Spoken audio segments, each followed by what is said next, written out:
ॐ अज्ञानतिमिरुन्धस्य ज्ञानाञ्जनशलाकया चक्षुरुन्मिलितं येन तस्मै श्रीगुरवे नमः।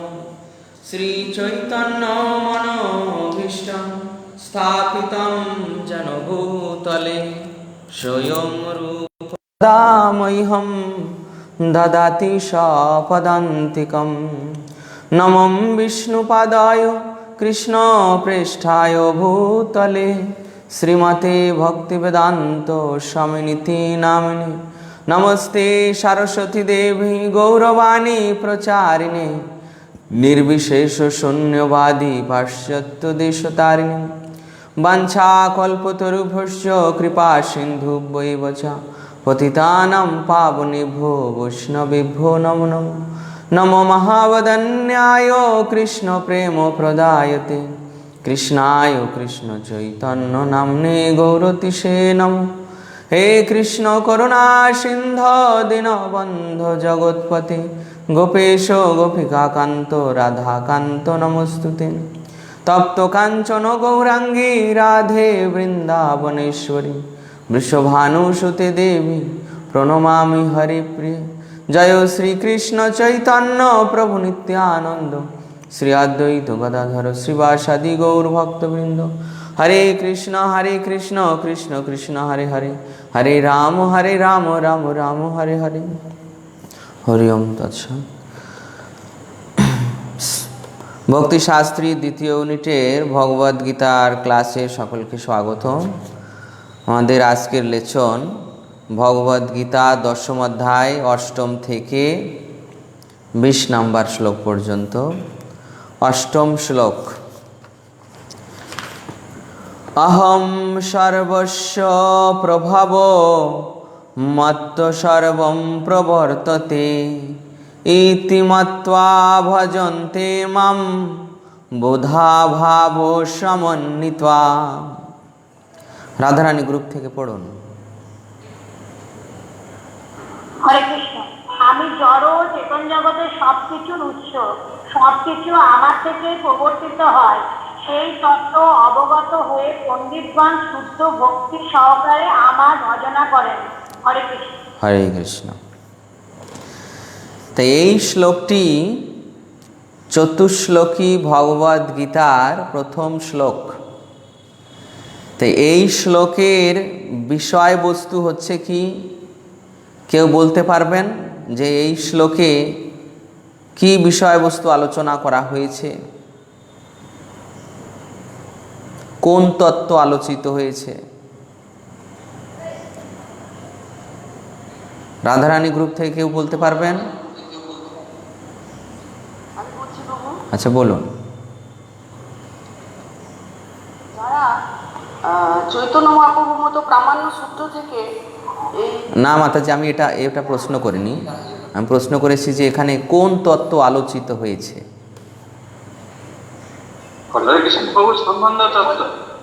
ওকে ওকে, সম্বন্ধ তত্ত্ব।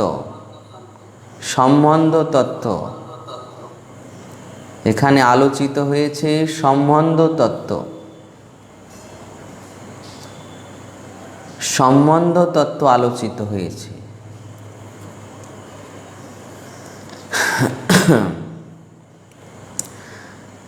এই প্রথম শ্লোকে অর্থাৎ অষ্টম শ্লোকে আলোচিত হয়েছে সম্বন্ধ তত্ত্ব। সম্বন্ধ তত্ত্ব অর্থাৎ সম্বন্ধকে, সম্বন্ধ তত্ত্বকে শ্রীকৃষ্ণ সম্বন্ধ তত্ত্ব।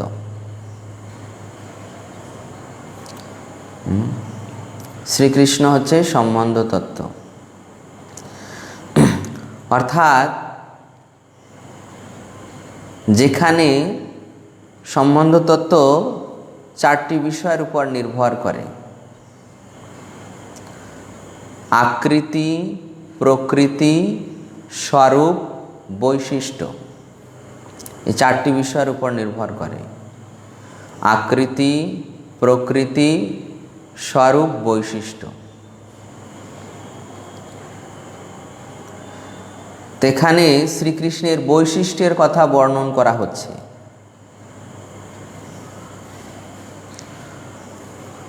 অহম, অহম মানে শ্রীকৃষ্ণ বলছেন আমি। অহম সর্বস্ব প্রভাব, আমি সব কিছু প্রবর্তন করেছি বা সৃষ্টি করেছি।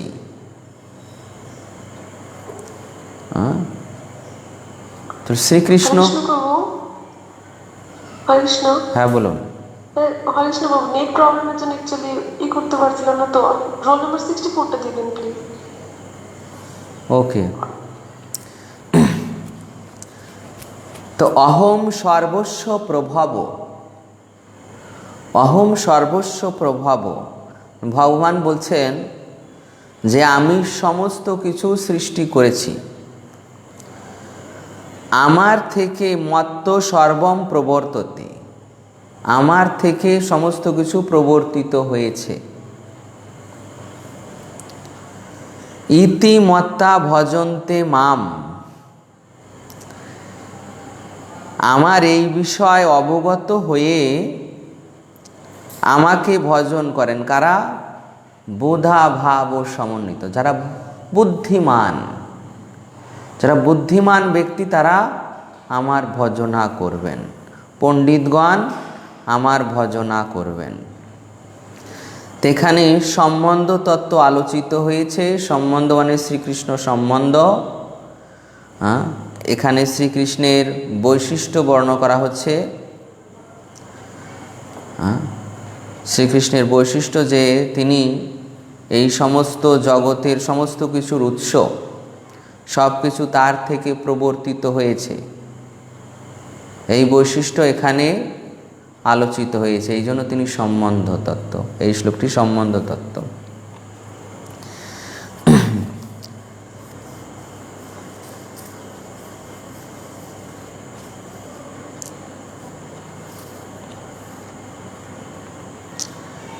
এখানে দেখুন বিভিন্ন উপনিষদে, বিভিন্ন উপনিষদ থেকে শ্রীল প্রভুপাদ শ্রীকৃষ্ণ যে সকলের উৎস সেই প্রমাণ দিচ্ছেন। নারায়ণ উপনিষদে বলা হয়েছে যে অথ পুরুষ হওয়া বই নারায়ণ কাময়ত প্রজা সৃজয়েতি। তারপর পরমেশ্বর ভগবান নারায়ণ প্রাণী সৃষ্টির ইচ্ছা করলেন। আরও বলা হয়েছে নারায়ণাদ ব্রহ্মা জায়তে, নারায়ণাদ প্রজাপতি জায়তে, নারায়ণাদ ইন্দ্র জায়তে, নারায়ণাদ অষ্টবসব জায়ন্তে, নারায়ণাদ একাদশ রুদ্র জায়ন্তে, নারায়ণাদ দ্বাদশ আদিত্য। নারায়ণ থেকে ব্রহ্মার জন্ম, নারায়ণ থেকে প্রজাপতিদের জন্ম, নারায়ণ থেকে ইন্দ্রের জন্ম, নারায়ণ থেকে অষ্টবসুর জন্ম, নারায়ণ থেকে একাদশ রুদ্রের জন্ম, নারায়ণ থেকে দ্বাদশ আদিত্যের জন্ম। এই নারায়ণ হচ্ছেন শ্রীকৃষ্ণের সাংস প্রকাশ। সাংস প্রকাশ মানে অংশ, অংশ প্রকাশ। তো এইভাবে সেই নারায়ণ থেকে এই সমস্ত দেব দেবী আদি যারা আছে, একাদশ রুদ্র অষ্টবসু ব্রহ্মা আদি সকলের জন্ম, সেই নারায়ণ হচ্ছেন শ্রীকৃষ্ণের অংশ প্রকাশ। সেই একই বেদে বলা হয়েছে ব্রহ্মণ্য দেবকী পুত্র, ব্রহ্মণ্য দেবকী পুত্র, অর্থাৎ দেবকী পুত্র শ্রীকৃষ্ণ হচ্ছেন পরমেশ্বর ভগবান। ব্রহ্মণ্য দেবকী পুত্র, ব্রহ্মণ্য মানে ভগবান, পরমেশ্বর ভগবান। কে? দেবকী পুত্র, মানে দেবকী দেবীর পুত্র সেই শ্রীকৃষ্ণ। এটাও নারায়ণ উপনিষদে বলা হয়েছে। তারপর বলা হলো যে এক বই নারায়ণ আশীন ন ব্রহ্মা ন ঈশান নাপি নাগ্নি সম নেমে দাব্যা পৃথিবী ন নক্ষত্র না সূর্য। সৃষ্টির আদিতে কেবল পরম পুরুষ নারায়ণ ছিলেন, ব্রহ্মা ছিল না, শিব ছিল না, অগ্নি ছিল না, চন্দ্র ছিল না, আকাশে নক্ষত্র ছিল না, সূর্য ছিল না, মহা উপনিষদে বলা হয়েছে। আবার ওর নিচে দেখুন যে মহা উপনিষদে আরও বলা হয়েছে যে শিবের জন্ম হয় পরমেশ্বর ভগবানের ভ্রুযুগলের মধ্য থেকে। পরমেশ্বর ভগবানের ভ্রুযুগলের মধ্য থেকে। আপনারা যারা ভাগবত পড়েছেন, ভাগবতে দেখবেন যে ভাগবতে রয়েছে যে ব্রহ্মার ভ্রুযুগলের মধ্য থেকে রুদ্রের আবির্ভাব। ব্রহ্মার ভ্রুযুগল থেকে রুদ্র তিনি আবির্ভূত হয়েছেন। ব্রহ্মাজি তাকে 10 নাম প্রদান করে 10 স্থান থাকার যায় ভ্রুযুগলের মধ্য থেকে। তাই এই শিব হচ্ছে সদাশিব, এই শিব হচ্ছে সদাশিব, এই শিব মূল শিব। এই শিব সেই যে বৈকুণ্ঠের নিচে যে কৈলাস রয়েছে, সেই কৈলাসে যে শিব থাকেন, এই সেই শিব সদাশিব। তিনি মহাবিষ্ণুর ভ্রুযুগল থেকে উৎপন্ন হন। তো এটা ব্রহ্ম সংহিতায় আছে, তবে এটা পরবর্তীতে আমরা বর্ণন করব যে এই সদাশিব এবং শ্রী বিষ্ণু এবং মূল ব্রহ্মা তারা সকলে মহাবিষ্ণু থেকে উৎপন্ন। সেটা ব্রহ্ম সংহিতায় আলোচনার বিষয় আছে, সেটা আমরা পরে আলোচনা করব। তো এইভাবে এখানে বলা হচ্ছে যে সকলে পরমেশ্বর ভগবান থেকে আবির্ভূত হয়েছেন।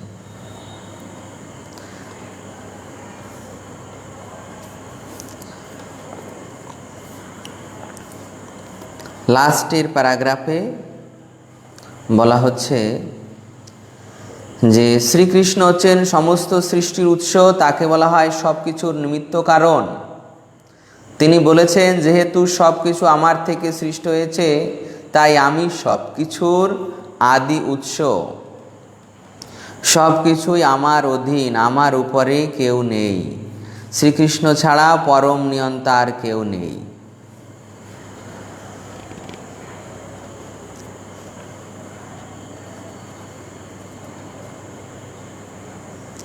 তাহলে এই যে শ্লোকটি, এই শ্লোকটি সম্বন্ধ তত্ত্বে তো অবশ্যই, এবং সঙ্গে সঙ্গে এই বিশেষ শ্লোকটি হচ্ছে একটি প্রধান প্রিচিং অ্যাপ্লিকেশন।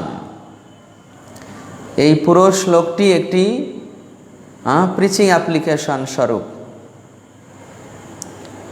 যে শ্রীকৃষ্ণ যে পরমেশ্বর ভগবান, তিনি যে সমস্ত কিছুর স্রষ্টা রচয়িতা, এই শ্লোকটি হচ্ছে তার একটি প্রমাণ।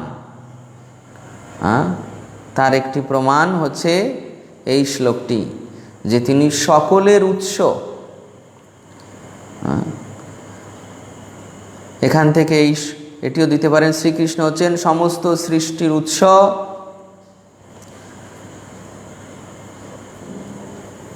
তো এটা প্রিচিং অ্যাপ্লিকেশন স্বরূপ, প্রিচিং অ্যাপ্লিকেশনে ব্যবহার করা যাবে যে শ্রীকৃষ্ণ সমস্ত কিছুর উৎস, শ্রীকৃষ্ণ সমস্ত কিছুর প্রবর্তক, শ্রীকৃষ্ণ সমস্ত দেবদেবীদের উৎস। অর্থাৎ এবং শ্রীকৃষ্ণকে যারা ভজন করে তারাই বুদ্ধিমান, বাকি সকলে মূঢ়।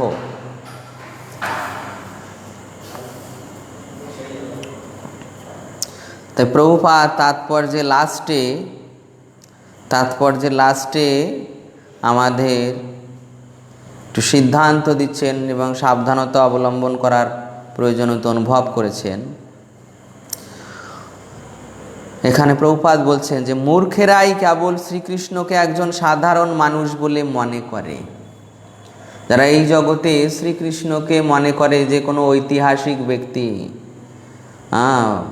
বা শ্রীকৃষ্ণ একজন সাধারণ ব্যক্তি, বা তিনি জরাব্যাধে শরাঘাতে নিহত হয়েছেন, এই প্রকার যারা শ্রীকৃষ্ণকে সাধারণ মানুষ মনে করে, তাদের বলা হয়েছে তারা নিতান্তই মূর্খ। মূর্খেরাই কেবল শ্রীকৃষ্ণকে একজন সাধারণ মানুষ বলে মনে করে। তাই মূর্খদের প্রলাপের দ্বারা কৃষ্ণ ভক্তের কখনোই বিচলিত হওয়া উচিত নয়। ভগবদ্ গীতার সমস্ত অপ্রামাণিক ভাষ্য ব্যাখ্যায় কর্ণপাত না করে দৃঢ় প্রত্যয় গভীর নিষ্ঠার সঙ্গে ভক্তির অনুশীলন করা উচিত। অনেক রাইটার তারা এইরকম কৃষ্ণকে সাধারণ মানুষ হিসেবে উপস্থাপন করেছেন তাদের গ্রন্থে, তাদের পুস্তকে, যেটা বাজারে চলছে, সেখানে অনেক ব্যক্তি তাদের লেখায় শ্রীকৃষ্ণকে একজন সাধারণ মানুষ বলে উপস্থাপন করেছেন। তাই প্রভুপাদ আমাদের সতর্কতা অবলম্বনের জন্য এই সিদ্ধান্ত দিচ্ছেন যে এই প্রকার অপ্রামাণিক ভাষ্যে এবং ব্যাখ্যায় কর্ণপাত না করে দৃঢ় প্রত্যয় ও গভীর নিষ্ঠার সঙ্গে ভক্তির অনুশীলন করা উচিত। আমরাও করব এবং আমাদের পাশাপাশি যারা আছে তাদেরও আমরা এইভাবে প্রচার করব। এরপর 9ম শ্লোক। মচ্চিত্তা মদ্গত প্রাণা বোধয়ন্ত পরস্পরম কথয়ন্তশ্চ মাম নিত্যম তুষ্যন্তি চ রমন্তি চ। রাধারানী মদন মোহন গ্রুপ থেকে পড়ুন।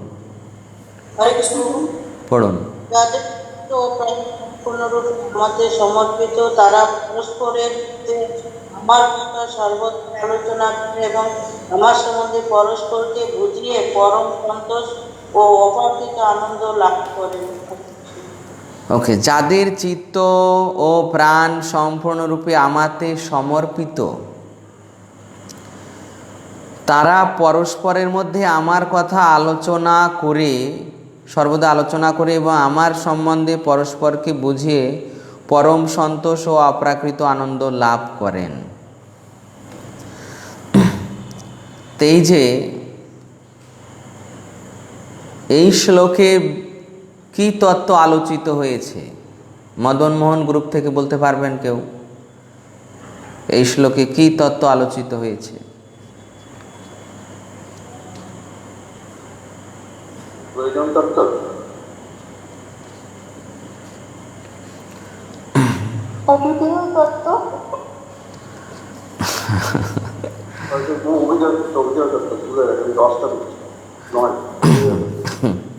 এই শ্লোকে অভিধেয় তত্ত্ব আলোচিত হয়েছে। অভিধেয়, অভিধেয় মানে কি? অভিধেয় মানে কি মদন মোহন গ্রুপ থেকে বলতে পারবেন? অভিধেয় মানে কি?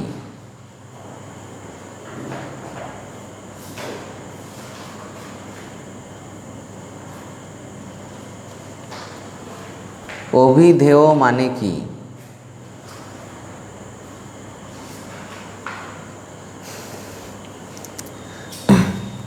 অভিধেয় মানে যে প্রয়োজন মেটাতে গিয়ে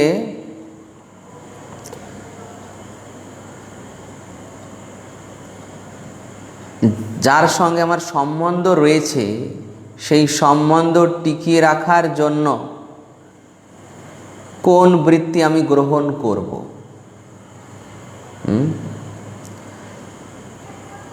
যিনি সম্বন্ধের অধিদেবতা, সম্বন্ধ তত্ত্ব, তার সঙ্গে সেই সম্বন্ধ টিকিয়ে রাখার জন্য আমি কোন বৃত্তি গ্রহণ করব, বা সেই প্রয়োজন মেটাতে আমি কোন বৃত্তি গ্রহণ করব, অর্থাৎ কার্যাবলী। সম্বন্ধ টিকিয়ে রাখার জন্য কি কার্যাবলী গ্রহণ করব? সম্বন্ধ টিকিয়ে রাখার জন্য কি কার্যাবলী গ্রহণ করব, কি কার্যাবলী গ্রহণ করা উচিত, সেটা হচ্ছে অভিধেয় তত্ত্ব। তো এখানে এই অভিধেয় মানে কি? অভিধেয় কি কি হয় কেউ বলতে পারবেন? অভিধেয় কি কি হয়?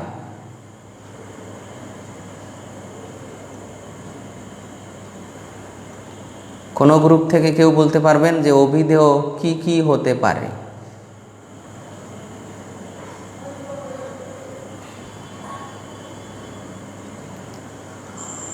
সর্বদাই ঠিক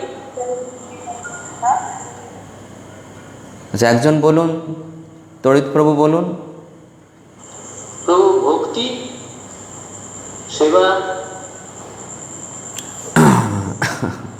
এগুলো কি? ওকে, অভিধেয় হচ্ছে এই নববিধা ভক্তি। অভিধেয় হচ্ছে এই নববিধা ভক্তি। অভিধেয় হচ্ছে এই নববিধা ভক্তি। ওকে, তা শ্রবণ, কীর্তন, স্মরণ, বন্দন, পাদসেবন, এগুলো। তো এখানে বলা হচ্ছে যে যাদের চিত্ত প্রাণ সম্পূর্ণরূপে আমাতে সমর্পিত, তারা পরস্পরের মধ্যে আমার কথা সর্বদা আলোচনা করে, তা কৃষ্ণের কথা আলোচনা করে। তাহলে এখানে কীর্তন হচ্ছে এবং শ্রবণ হচ্ছে। দেখেছেন, এটা তো আপনারা একটু রিসার্চ করলেই বের করতে পারতেন। তাহলে কৃষ্ণের কথা, কীর্তন এবং শ্রবণ। কৃষ্ণের কথা কীর্তন করে এবং শ্রবণ করে, অর্থাৎ আলোচনা করে, এবং আমার সম্বন্ধে পরস্পরকে বুঝিয়ে, প্রবচন দানের মাধ্যমে, কীর্তন করার মাধ্যমে, ক্লাস দেওয়ার মাধ্যমে, তো এইভাবে পরম সন্তোষ ও অপ্রাকৃত আনন্দ লাভ করেন। অর্থাৎ এই শ্রবণ, কীর্তন, স্মরণ, বন্দন, এই সমস্ত এগুলো করার মাধ্যমে পরস্পরের মধ্যে কি কেউ ক্লাস দিচ্ছে, ভক্তরা শ্রবণ করছে, কেউ কীর্তন করছে, ভক্তরা শ্রবণ করছে, বা সমবেতভাবে কীর্তন করছে, অন্যেরা শ্রবণ করছে। তো এইভাবে পরস্পরের মধ্যে, এবং তাদের বৈশিষ্ট্য দেওয়া হয়েছে মত চিত্তা। মত চিত্তা মানে যাদের চিত্তে আমি রয়েছি, অর্থাৎ যাদের চিত্তে কৃষ্ণ রয়েছে, কৃষ্ণের নাম, রূপ, গুণ, লীলা আদি, যাদের চিত্তে কৃষ্ণ রয়েছে, কৃষ্ণের নাম, রূপ, গুণ, লীলা আদি, তাহলে মত চিত্ত, তারা হচ্ছে মত চিত্ত, কৃষ্ণ চিত্ত। মদগত প্রাণা, মদগত প্রাণা মানে কৃষ্ণ প্রাণা, যারা কৃষ্ণকে ছাড়া বাঁচতে পারে না, যারা কৃষ্ণকে ছাড়া বাঁচতে পারে না, সেই প্রকার ভক্ত, যাদের হৃদয়ে কৃষ্ণ রয়েছে এবং যাদের প্রাণ কৃষ্ণ স্বরূপ, তারাই বোধয়ন্ত পরস্পরম, পরস্পরকে বুঝিয়ে পরম শান্তি লাভ করে। কার কথা? কথয়ন্তস্য মাম, আমার কথা, নিত্যম, নিত্যম মানে সর্বদা, সর্বদা আমার কথা পরস্পরকে বুঝিয়ে পরম শান্তি এবং অপ্রাকৃত আনন্দ লাভ করেন।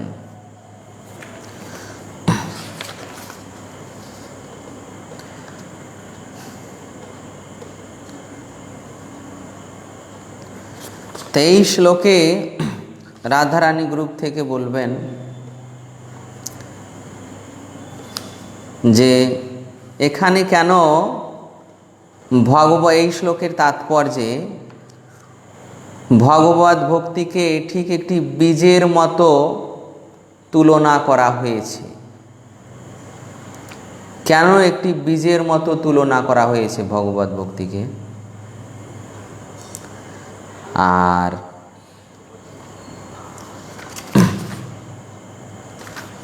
মদন মোহন গ্রুপ থেকে বলবেন যে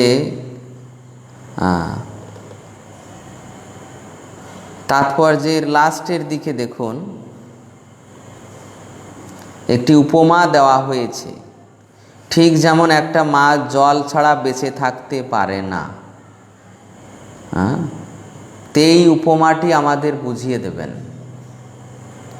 মদন মোহন গ্রুপ থেকে এই উপমাটি আমাদের বুঝিয়ে দেবেন যে কেন এখানে এই মৎস্যের উদাহরণ দেওয়া হলো, উপমা দেওয়া হলো।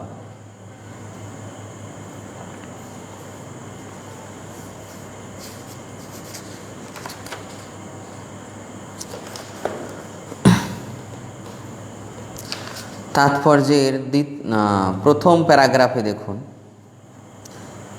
চতুর্থ লাইনে, ভগবত ভক্ত দিনের 24 ঘন্টায় ভগবানের লীলাসমূহ কীর্তনে মগ্ন থাকেন।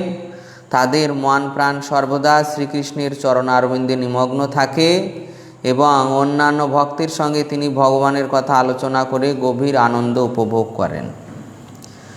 তাহলে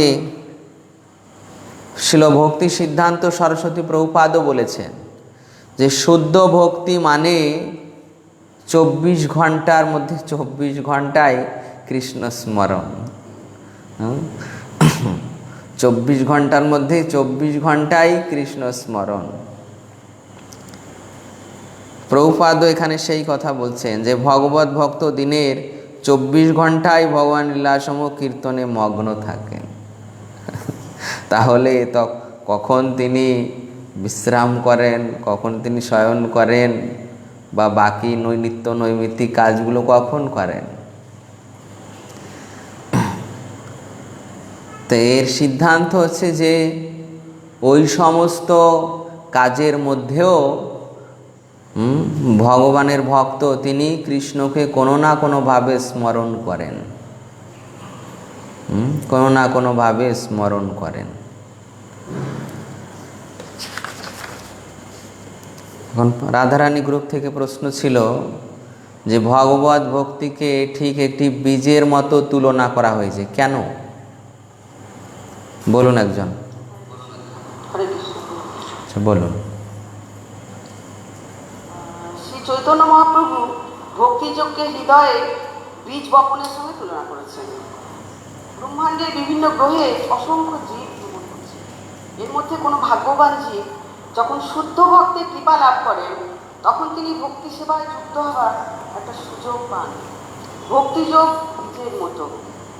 যখন তিনি অবিরাম হরে কৃষ্ণ মহামন্ত্র শ্রবণ কীর্তন রূপ জলসিঞ্চন করতে থাকেন তখন সেই বীজ অঙ্কুরিত হয়। তার সেই ভক্তিরূপ লতাটি বর্ধিত হয়ে এই ব্রহ্মাণ্ডে ভেদ করে চিদাকাশে গোলক বৃন্দাবনে শ্রীকৃষ্ণের চরণ কমল স্পর্শ করে এবং ফুল ও ফলে শোভিত হয়। সময় সদা সতর্ক থাকতে হয় যাতে কোনো ভক্তচরণে অপরাধ রূপ মধ্যহস্তি যেন লতাটি ক্ষতি সাধন না করে এবং সবুজ কীর্তন ও পারিসিঞ্চনের অভাবে লতাটি। ওকে, এই যে ভগবত ভক্তিকে ঠিক একটি বীজের মতো তুলনা করা হয়েছে, তো চৈতন্য চরিতামৃতে বর্ণন করা হচ্ছে যে ব্রহ্মাণ্ড ভ্রমিতে কোনো ভাগ্যবান জীব গুরু কৃষ্ণ প্রসাদে পায় ভক্তিলতা বীজ। এই ব্রহ্মাণ্ড ভ্রমণ করতে করতে কোনো ভাগ্যবান জীব গুরু কৃষ্ণের প্রসাদে, মানে গুরুদেবের মানে কৃষ্ণের কৃপায় গুরু লাভ হয় আর গুরুদেব তাকে এই বিষ প্রদান করেন, বিষ প্রদান করেন। তো এক সময় আমাদের একজন পূজ্যপাদ মহারাজের কাছে জিজ্ঞাসা করা হয়েছিল যে মহারাজ, এই যে অপসম্প্রদায় বা মায়াবাদী এনারা যে এই যে শ্রবণ কীর্তন করছে তাহলে এদেরও কি কৃষ্ণ প্রেম প্রাপ্তি হতে পারে? তখন মহারাজ অ্যান্সার দিয়েছিলেন যে এদের বীজই লাগানো হয়নি, এদের ভূমি উর্বর কিন্তু এখানে বীজ পড়েনি। এদের ভূমি উর্বর হতে পারে কিন্তু সেখানে বীজ পড়েনি, অর্থাৎ সৎ গুরুদেব সেই বীজ প্রদান করেন। তো সৎ গুরুদেবের দ্বারা যদি বীজ লাগানো না হয়, তাহলে এই শ্রবণ কীর্তন করলেও সেখানে প্রেম রূপ ফল সেখানে ফলবে না। তথায় সদ্গুরুর মাধ্যম দিয়ে এই ভগবত ভক্তির বীজ রোপণ করতে হবে। তারপর এই শ্রবণ কীর্তন রূপ জলে সেই বীজকে সিঞ্চন করতে হবে। তারপর ভক্তিলতা বৃদ্ধিপ্রাপ্ত হয়ে ফল ফুলে সুশোভিত হবে এবং যখন তা অপরাধ শূন্য এবং আগাছা থেকে মুক্ত হয়ে বর্ধিত হতে থাকবে, তখন তা গোলক বৃন্দাবনে শ্রীকৃষ্ণের চরণ প্রান্তে পৌঁছাবে। এইভাবে চৈতন্য চরিতামৃতে বর্ণন করা হয়েছে। এরপর নেক্সট প্রশ্ন ছিল যে এখানে কেন এই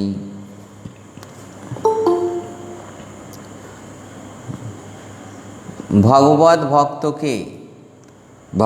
ভক্তকে তুলনা করতে জল ছাড়া মাছের উদাহরণ কেন দেওয়া হয়েছে? বলুন। মাছ যেমন জল ছাড়া বাঁচতে পারে না, তেমনি শ্রীকৃষ্ণ যারা ভক্তরা জীবন ধারণে অসমর্থ। শ্রীকৃষ্ণ হচ্ছেন ভক্তদের জীবন, আর বিশুদ্ধতা হচ্ছে তাদের পুষ্টির উপকরণ। ভক্তরা প্রভাব শ্রীকৃষ্ণকে পরস্পর যুদ্ধ করে খেলাধুলো করেন। তারা সমাগতভাবে কৃষ্ণের দিব্য নাম সমূহ করেন এবং তাদের দিব্য লীলাকথা ও গুণাবলী বিস্তৃত করেন। হরে কৃষ্ণ। তো শ্রীমদ্ ভাগবতে এই দৃষ্টান্তটি দেওয়া আছে যে একটি মাছ আপনি জল থেকে উপরে তুলে নিয়ে আসুন, তাকে খাট পালঙ্কে বিশ্রাম করতে দিন, সে সেখানে বিশ্রাম করবে না, ছটফট করে লাফাবে। আপনি তাকে দোলনায় রাখুন, সেখানেও সে থাকবে না। এসি রুমে রাখুন, সেখানেও লাফাতে থাকবে। তাকে খেতে দিন, বাতাস করুন, তথাপিও সে ছটফট করে লাফাতে থাকবে। কেননা সেই মাছের জীবন হচ্ছে জল। সেই মাছের জীবন হচ্ছে জল। যতক্ষণ পর্যন্ত না তাকে জলে ছেড়ে দিচ্ছেন, ততক্ষণ পর্যন্ত আপনি যে সুযোগ সুবিধা তাকে দেন না কেন, তার ওই ছটপটানো বা লাফালাফি এটা থামবে না, কেননা জলই তার জীবন। এইভাবে কৃষ্ণ ভক্ত অর্থাৎ মচ্চিত্ত বা কৃষ্ণগত প্রাণা ভক্ত, তারা ওই কৃষ্ণকে ছাড়া বাঁচতে পারে না। কৃষ্ণ কথা ছাড়া, কৃষ্ণের নাম গুণ লীলা শ্রবণ কীর্তন তার সেবা বিনা বাঁচতে পারে না। তো ঠিক এইভাবে এই জল ছাড়া মৎস্যের উদাহরণ দেওয়া হয়েছে। যেমন জল ছাড়া মৎস্য বাঁচতে পারে না, ঠিক তেমন কৃষ্ণ ভক্ত কৃষ্ণের নাম গুণাগুণ কীর্তন করা ছাড়া থাকতে পারে না। তাই ভগবত ভক্ত পরস্পরের সঙ্গে এই অভিধেয় বৃত্তি, শ্রবণ কীর্তন স্মরণ বন্দন পাদসেবন, এই নিয়েই তারা থাকেন।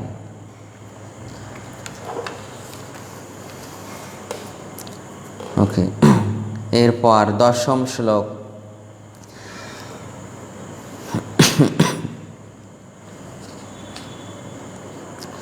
তেষাং সতত যুক্তানাং ভজতাম প্রীতিপূর্বকম দদামি বুদ্ধিযোগম তম যেন মামুপয়ান্তি তে। অনুবাদ পড়ুন মাধব গ্রুপ থেকে। হরে কৃষ্ণ প্রভু। পড়ুন। যারা ভক্তিযোগের দ্বারা প্রীতিপূর্বক আমার ভজনা করে উপযুক্ত, আমি তাদের শুদ্ধ জ্ঞানজনিত বুদ্ধিযোগ দান করি, যার দ্বারা তারা আমার কাছে ফিরে আসতে পারে। হরে কৃষ্ণ প্রভু। হরে কৃষ্ণ। যারা ভক্তিযোগ দ্বারা প্রীতিপূর্বক আমার ভজনা করে নিত্যযুক্ত, আমি তাদের শুদ্ধ জ্ঞানজনিত বুদ্ধিযোগ দান করি, যার দ্বারা তারা আমার কাছে ফিরে আসতে পারেন।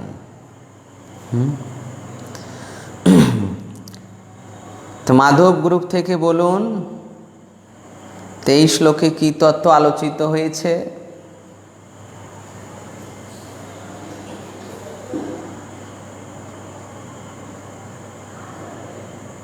মাধব গ্রুপ থেকে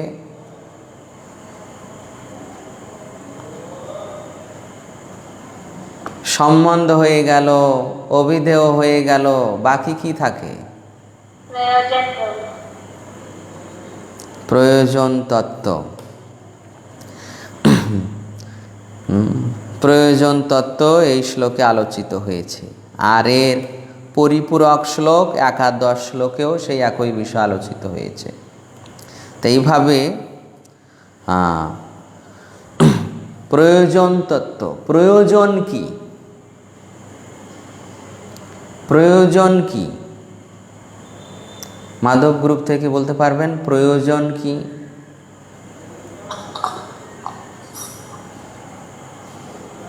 মাধব গ্রুপ থেকে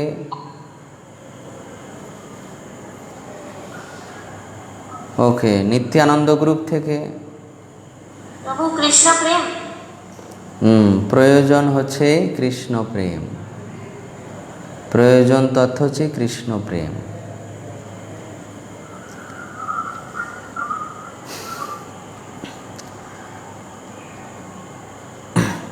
তো প্রয়োজন তত্ত্বটা এই জন্য বলা হয়েছে যে যিনি সম্বন্ধের অধিদেবতা, তার সঙ্গে সম্বন্ধ টিকিয়ে রাখার জন্য আমরা শ্রবণ কীর্তন করব।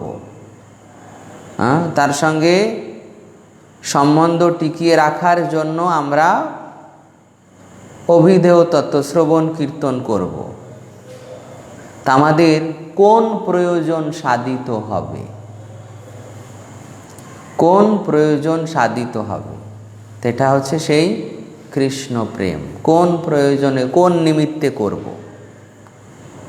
সেই প্রেম প্রয়োজন, কৃষ্ণ প্রেম।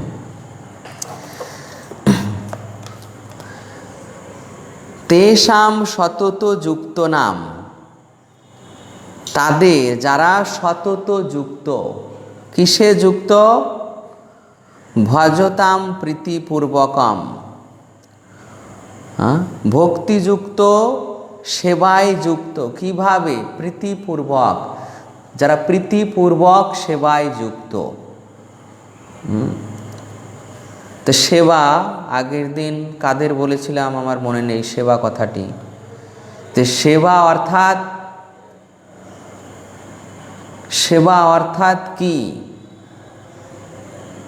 কেউ বলতে পারবেন সেবা মানে কি? সেবা মানে কি? কে বলতে পারবেন?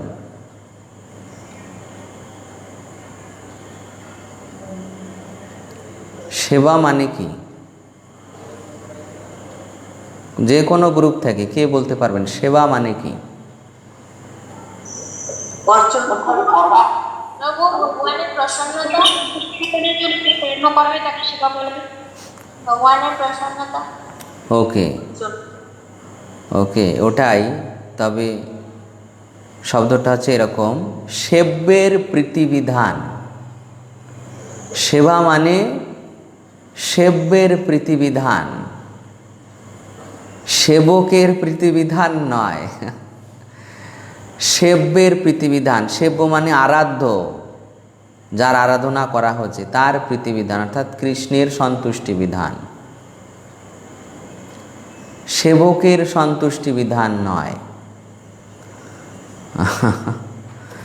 সেবা মানে সেব্যের প্রীতিবিধান। তাহলে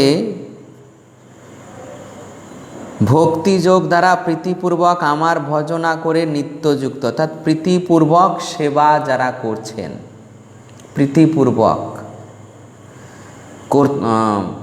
নিয়ম রয়েছে তাই করছি, বা করতে হয় তাই করছি, বা অন্য মানে এই অনিচ্ছা সত্ত্বেও করছি, ইচ্ছা নেই অনিচ্ছায় করছি, জোরপূর্বক করছি, এগুলো এই প্রীতিপূর্বক সেবা হয় না। সেবা মানেই প্রীতিপূর্বক সেবা, সেবা মানেই প্রীতিপূর্বক সেবা। তাই প্রীতিপূর্বক যারা সেবা করছেন তাদেরকেই দদামি, দদামি মানে আমি দান করি, তাদেরকেই আমি দান করি। কি বুদ্ধি যোগম, বুদ্ধি যোগ মানে শুদ্ধ বুদ্ধি, শুদ্ধ জ্ঞানজনিত বুদ্ধি যোগ, অর্থাৎ আমার প্রতি তাদের রতি দান করি বা প্রেম দান করি। আমার প্রতি তাদের প্রেম দান করি বা স্নেহ বুদ্ধি দান করি, সেবা বুদ্ধি দান করি, যার দ্বারা তারা আমার কাছে ফিরে আসতে পারে, যে বুদ্ধির দ্বারা তাদের চিন্তা চেতনা আমাকেন্দ্রিক হবে, আমার প্রতি প্রেম পরায়ণ হবে, এই প্রকার বুদ্ধি আমি তাদের দান করি যাতে তারা আমার কাছে ফিরে আসতে পারে।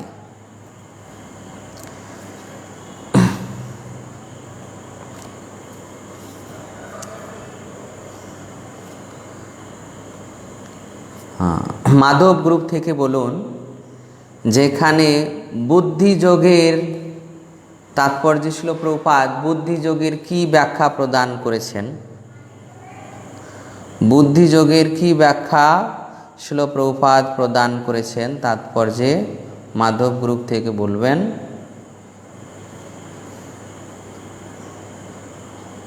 বলবো প্রভু? আচ্ছা বলুন। কৃষ্ণ ভাবনাময় কর্ম। শুধু এক কথায় বললে হবে না, একটু বিবৃত করে বলতে হবে। অন্য কেউ বলবেন মাধব গ্রুপ থেকে, ওকে নিত্যানন্দ গ্রুপ থেকে। হরে কৃষ্ণ প্রভু। আচ্ছা বলুন। প্রভু বুদ্ধি মানে হচ্ছে মানে বুদ্ধি ভগবানের সেবার জন্য বুদ্ধি, আর যোগ মানে হচ্ছে ভগবানের সাথে যুক্ত হওয়া। তো আমি যখন আমার বুদ্ধি ভগবানের সাথে যুক্ত হওয়ার জন্য লাগাবো তাকেই বলা হয় বুদ্ধি যোগ। হরে কৃষ্ণ প্রভু। বলবো প্রভু? আচ্ছা বলুন মদন ভোগ। কেউ যখন জানতে পারে যে পরম লক্ষ্য হচ্ছেন আমাদের শ্রীকৃষ্ণ, এবং সেই শ্রীকৃষ্ণকে সেবা, পরম লক্ষ্য শ্রীকৃষ্ণকে জানবার জন্য মনোধর্ম আশ্রয় না করে, অর্থাৎ শ্রীকৃষ্ণের সেবা ভক্তি সহকারে আমাদের পরম লক্ষ্য সম্বন্ধে অবগত হওয়ার পর আমরা যখন ভক্তি সহকারে শ্রীকৃষ্ণের সেবা করব, সেই সেবা করাটা হচ্ছে ভক্তিযোগ বা বুদ্ধিযোগ। মানে আমাদের পরম লক্ষ্য জেনে আমাদের কৃষ্ণের সেবা করা। যে কেউ যখন এই যে প্রীতিপূর্বক সেবা করছে তখন ভগবান তাকে উত্তর সেবামূলক মনোভাব আরও প্রদান করেন, সেবামূলক মনোভাব। তারপর তাকে তিনি আরও আকর্ষণ করেন, তো সেবা বুদ্ধি প্রদান করেন। কাউকে তিনি আকর্ষণ করছেন, কাউকে তিনি কৃপা করছেন, তাকে তিনি আরও সেবা দেন এবং সেই সেবায় তখন তার আনন্দ হয়। উত্তর সেবা বৃদ্ধি পাবে এবং সেই সেবায় সে আনন্দ লাভ করবে। যে কোনো প্রকার সেবা, তার প্রতি সেবা, সেই সেবায় সে তখন আনন্দ লাভ করবে, কারণ সে বুঝতে পেরেছে যে পরম লক্ষ্য হচ্ছে শ্রীকৃষ্ণ, আর তাকে সন্তুষ্ট করার বিষয় হচ্ছে তার সেবা করা। সে আনন্দ সহকারে ভগবানের সেবা করবেন এবং ভগবান তাকে উত্তর উত্তর সেই সেবা বুদ্ধি প্রদান করবেন এবং তার আনন্দ তত বৃদ্ধি পাবে। তো এইভাবে এই ভক্তিযোগকে বুদ্ধিযোগও বলা হয়েছে। ভক্তিযোগে বুদ্ধিযোগও বলা হয়েছে এই জন্য যে এই ভক্তিযোগে ভগবান যখন দেখছেন যে তার সেবায় সে প্রীতিপূর্বক সেবায় যুক্ত, তখন তাকে উত্তর উত্তর আরও সৎ বুদ্ধি প্রদান করেন, ভক্তি বুদ্ধি, যাতে তার ভক্তিতে তার সেবায় আরও স্পৃহা বৃদ্ধি পায়, আনন্দ আর লাভ করে। কেউ সেবা প্রাপ্ত হয়ে সেবাকে যদি অবহেলা করে বা সেবার প্রতি অনুরাগ না থাকে, তাহলে অর্থাৎ ভগবান তাকে সেই বুদ্ধিযোগ প্রদান করছেন না, যেহেতু তার সেবাটা প্রীতিপূর্বক হচ্ছে না, তাই সে আনন্দ আস্বাদন করতে পারছে না বা ভগবান তাকে বুদ্ধিযোগ প্রদান করছেন না। আর কেউ যখন সেবা লাভ করে আনন্দিত হচ্ছেন এবং ভগবানের প্রতি সেই সেবা করতে প্রীতির উদয় হচ্ছে, তখনই বুঝতে হবে যে ভগবান তাকে বুদ্ধিযোগ প্রদান করছেন।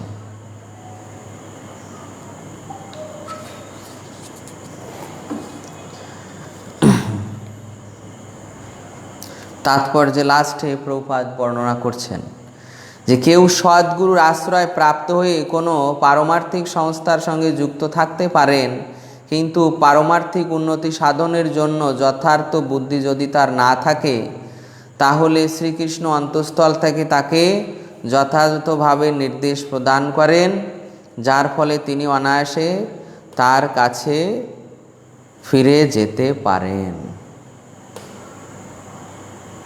তো এইভাবে সে যদি এইভাবে পারমার্থিক সংস্থার সঙ্গে যুক্ত থাকে কোনো ভক্ত, তাহলে ভগবান অন্তঃস্থল থেকে তাকে সেবা বুদ্ধি প্রদান করবেন, এই বুদ্ধিযোগ দান করবেন। কিন্তু শর্ত একটাই যে প্রীতিপূর্বক সেবা করতে হবে, তবেই ভগবান তাকে বুদ্ধিযোগ প্রদান করবেন। তো এর পরিপূরক শ্লোক হচ্ছে 11 শ্লোক। তেষামেবানুকম্পার্থম মহমজ্ঞানজম তম নাশয়ামাত্মভাবস্থ জ্ঞানদীপেন ভাষ্যতা। নিত্যানন্দ গ্রুপ থেকে পড়ুন। হরে কৃষ্ণ প্রভু। পড়ুন। তাদের প্রতি অনুগ্রহ করার জন্য আমি তাদের হৃদয়ে অবস্থিত হয়ে উজ্জ্বল জ্ঞান প্রদীপের দ্বারা অজ্ঞানজনিত অন্ধকার নাশ করি। হরে কৃষ্ণ। হরে কৃষ্ণ। তো নিত্যানন্দ গ্রুপের কাছেই প্রশ্ন যে কেন এখানে শ্রী চৈতন্য মহাপ্রভুর দৃষ্টান্ত দেওয়া হয়েছে, শ্রী চৈতন্য মহাপ্রভু দৃষ্টান্তের মাধ্যমে কি শিক্ষা দেওয়া হয়েছে? প্রথম প্রশ্ন নিত্যানন্দ গ্রুপের কাছে। আর দ্বিতীয় প্রশ্ন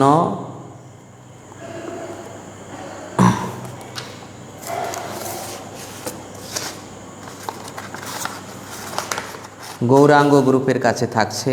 নেক্সট প্রশ্ন যে লাস্টে প্রভুপাদ এখানে ভগবদ গীতার সারমর্ম ব্যাখ্যা করেছেন। এই কি সারমর্ম তিনি ব্যাখ্যা করেছেন, কি সারমর্ম দিয়েছেন, এটা গৌরাঙ্গ গ্রুপ থেকে বলবেন।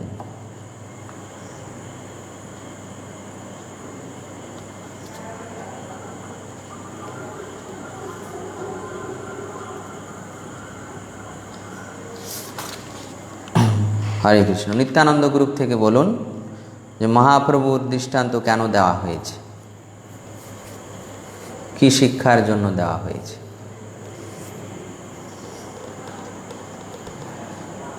হরে কৃষ্ণ প্রভু। আচ্ছা বলুন। প্রভু মহাপ্রভু দৃষ্টান্ত দেওয়া হয়েছে, কেননা উনি যেখানে বেনারসে হরে কৃষ্ণ মহামন্ত্র কীর্তন করতেন, সেখানে অনেক দার্শনিকরা ছিল, মায়াবাদীরা ছিল। তারা ভক্তদের মানে মহাপ্রভুকে দেখে উপহাস করতেন যে তিনি একজন ভাবুক। কিন্তু এখানে মহাপ্রভু বলতে চাইছেন যে যিনি যে কৃষ্ণের একনিষ্ঠভাবে ভক্তি করে, সে কোনো ভাবুক ব্যক্তি নয়, সে একজন অনেক জ্ঞানী ব্যক্তি, তাই বলা হচ্ছে। হরে কৃষ্ণ। হরে কৃষ্ণ। আর কেউ বলবেন নিত্যানন্দ গ্রুপ থেকে?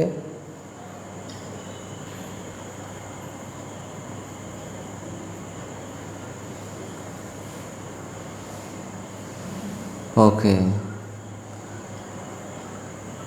গৌরাঙ্গ গ্রুপ থেকে? হ্যাঁ প্রভু বলছি। হ্যাঁ বলুন। বলছি ভক্তিযোগে ভগবানের সেবা করে যদি নিরন্তর হরে কৃষ্ণ মহামন্ত্র জপ করা হয়, তাহলে হৃদয়ের অজ্ঞানতার অন্ধকার দূর হয়ে যায়। এবং আমরা যদি প্রীতিপূর্বক ভগবানকে পরম লক্ষ্য যদি শ্রীকৃষ্ণকে লক্ষ্য করে কীর্তন এবং সেবা করি ভগবানের, তাহলে আমাদের শুদ্ধ ভক্তির দ্বারা আমাদের অন্ধকার, হৃদয়ের অন্ধকার দূর হয়ে যায়। আর এটা মনোধর্ম বা কাল্পনিকভাবে কোনো যুক্তিতত্ত্বের মাধ্যমে হয় না। ওকে ওকে, অন্ধকার যদি আমাদের দূর হয়ে যায়, তখন ভক্তিযুক্ত সেবায় ভগবান অত্যন্ত প্রীত হন। ওকে প্রভু, ওকে প্রভু, হরে কৃষ্ণ। সার্বভৌম বলছে এখানে ভক্তিযোগের শ্রেষ্ঠত্ব, ভক্তিযোগের শ্রেষ্ঠত্ব, ভক্তিযোগের মাহাত্ম্য, এটা প্রতিপাদন করার জন্যই এই মহাপ্রভুর দৃষ্টান্ত দেওয়া হয়েছে। যে মহাপ্রভু যখন কীর্তন করেছিলেন, তখন প্রকাশানন্দ সরস্বতী সন্ন্যাসীদের গুরু তারা মহাপ্রভুকে উপহাস করেছিলেন। আর মহাপ্রভু সেখানে সেই কৃষ্ণ নাম কীর্তনের দ্বারা ভগবত ভক্তির মাহাত্ম্য প্রতিষ্ঠা করেছিলেন, ভগবত ভক্তির শ্রেষ্ঠতা প্রতিষ্ঠা করেছিলেন। যে ভগবত ভক্তি হচ্ছে শ্রেষ্ঠ। শুধু বেদ পাঠ, দার্শনিক আলোচনা, শাস্ত্র অধ্যয়ন, যেটা এই প্রকাশানন্দ সরস্বতী বলেছিলেন, এনাদের এই সিদ্ধান্তকে খণ্ড খণ্ড করে মহাপ্রভু এই হরে কৃষ্ণ মহামন্ত্র কীর্তন অর্থাৎ ভক্তিযোগের শ্রেষ্ঠত্ব প্রতিষ্ঠা করেছিলেন। যে যারা হরে কৃষ্ণ মহামন্ত্র কীর্তন করছে, তারা কোনো সাধারণ ব্যক্তি নন, তারা মূর্খ নন, তারা ভাবুক নন। কেউ যখন সর্বস্তরে উত্তীর্ণ হন, তখনই কেবল তারা এই মহামন্ত্র কীর্তন করেন। এইভাবে এই ভক্তিতত্ত্বের মাহাত্ম্য, ভক্তিযোগের শ্রেষ্ঠত্ব দেখানোর জন্য এইভাবে মহাপ্রভুর দৃষ্টান্ত আলোচনা করা হয়েছে। যে প্রকাশানন্দ সরস্বতী সে মহাপ্রভুকে ভাবুক বলে উপহাস করেছিলেন, আসলে মহাপ্রভু শ্রেষ্ঠ তত্ত্ব প্রচার করছিলেন। মহাপ্রভুর যে তত্ত্ব, যে কৃষ্ণ নামের মাহাত্ম্য, তা কেবল তারাই গ্রহণ করতে পারে যারা সেই শ্রেষ্ঠ স্থানে অবস্থিত। অর্থাৎ কেউ হরে কৃষ্ণ মহামন্ত্র কীর্তন করছে সদ্গুরুর দ্বারা দীক্ষিত হয়ে, মানতে হবে যে সে সমস্ত তীর্থে স্নান করে নিয়েছে, সমস্ত প্রকার বেদ অধ্যয়ন করে নিয়েছে, সমস্ত প্রকার কর্মকাণ্ড আদি জ্ঞানকাণ্ড সব সমাপ্ত করা হয়েছে তার। সব কিছু সমাপ্ত করে সে এই ভগবত ভক্তিকে গ্রহণ করেছে, কৃষ্ণ নাম কীর্তন করেছে। সে কোনো ভাবুক নয়, সে অজ্ঞ মূর্খ নয়, সে যথার্থই পণ্ডিত। ওকে, এরপর নেক্সট কোশ্চেন ছিল যে প্রভুপাদ এখানে ভগবদ গীতার সারমর্ম দিচ্ছেন, কি সারমর্ম দিয়েছেন? গৌরাঙ্গ গ্রুপ থেকে প্রশ্ন ছিল। হরে কৃষ্ণ। আচ্ছা, রাধা মাধব প্রভু বলুন।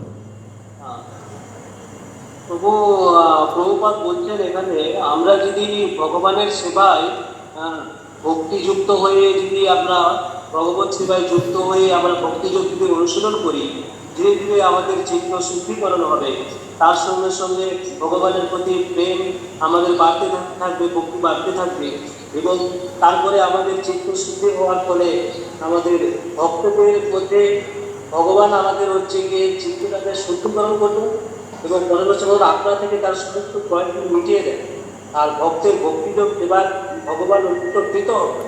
সেটাই বলছে যে সারমর্ম গীতা।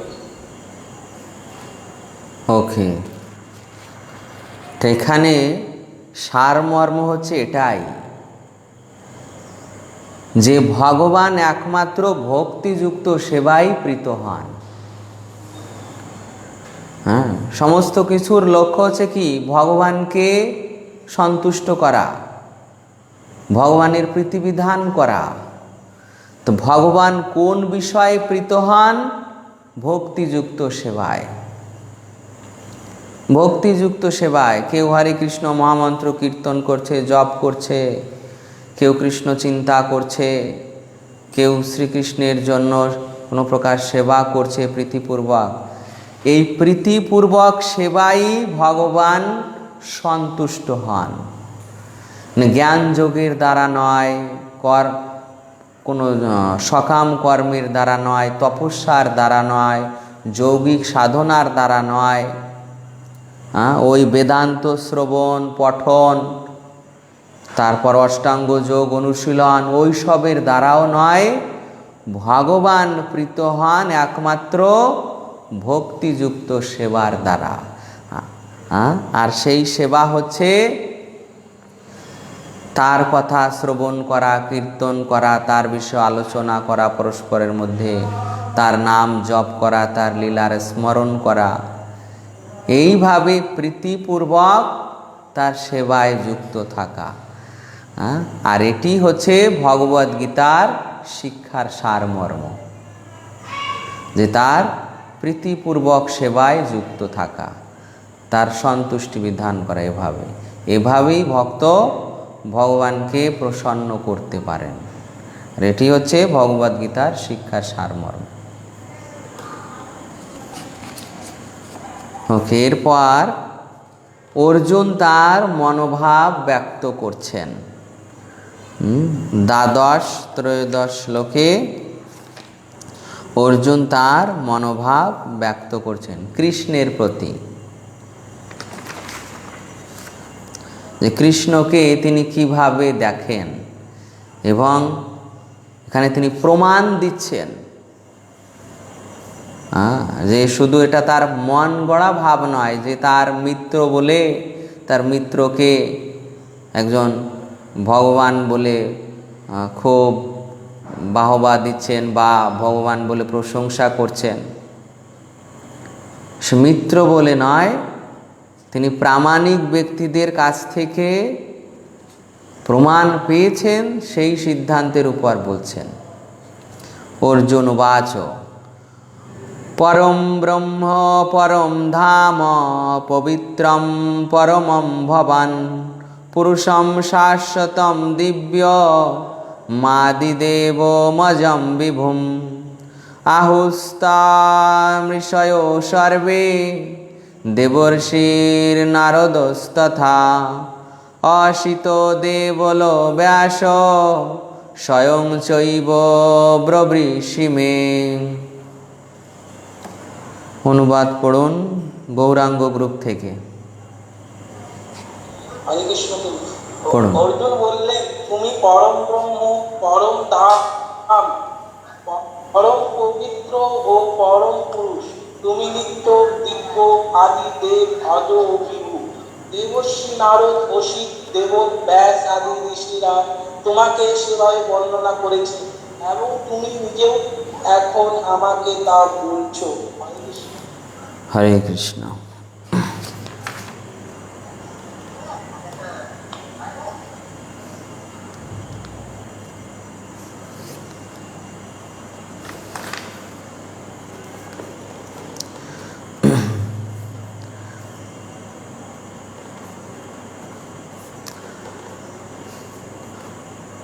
পরম ব্রহ্ম,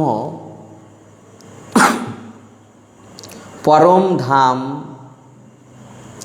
পরম পবিত্র, পরম পুরুষ, তুমি নিত্য দিব্য আদিদেব অজ বিভু, দেবর্ষি নারদ, অসিত, দেবল, ব্যাস আদি ঋষিরা তোমাকে সেইভাবে বর্ণনা করেছেন, তুমি নিজেও এখন আমাকে তা বলছো।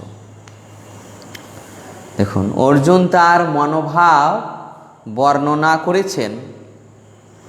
অর্জুন তার নিজের মনোভাব ব্যক্ত করেছেন এবং সেই মনোভাবকে পুষ্ট করার জন্য তিনি এই মহাজনদের প্রমাণ দিচ্ছেন যে আমি শুধু একাই নই, আমি শুধু একাই নই, আমার আরও প্রমাণ রয়েছে। কারা? দেবর্ষি নারদ, দেবর্ষি নারদ, অসিত,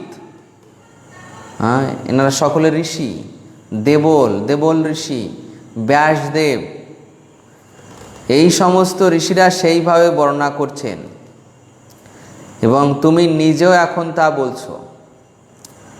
হয়তো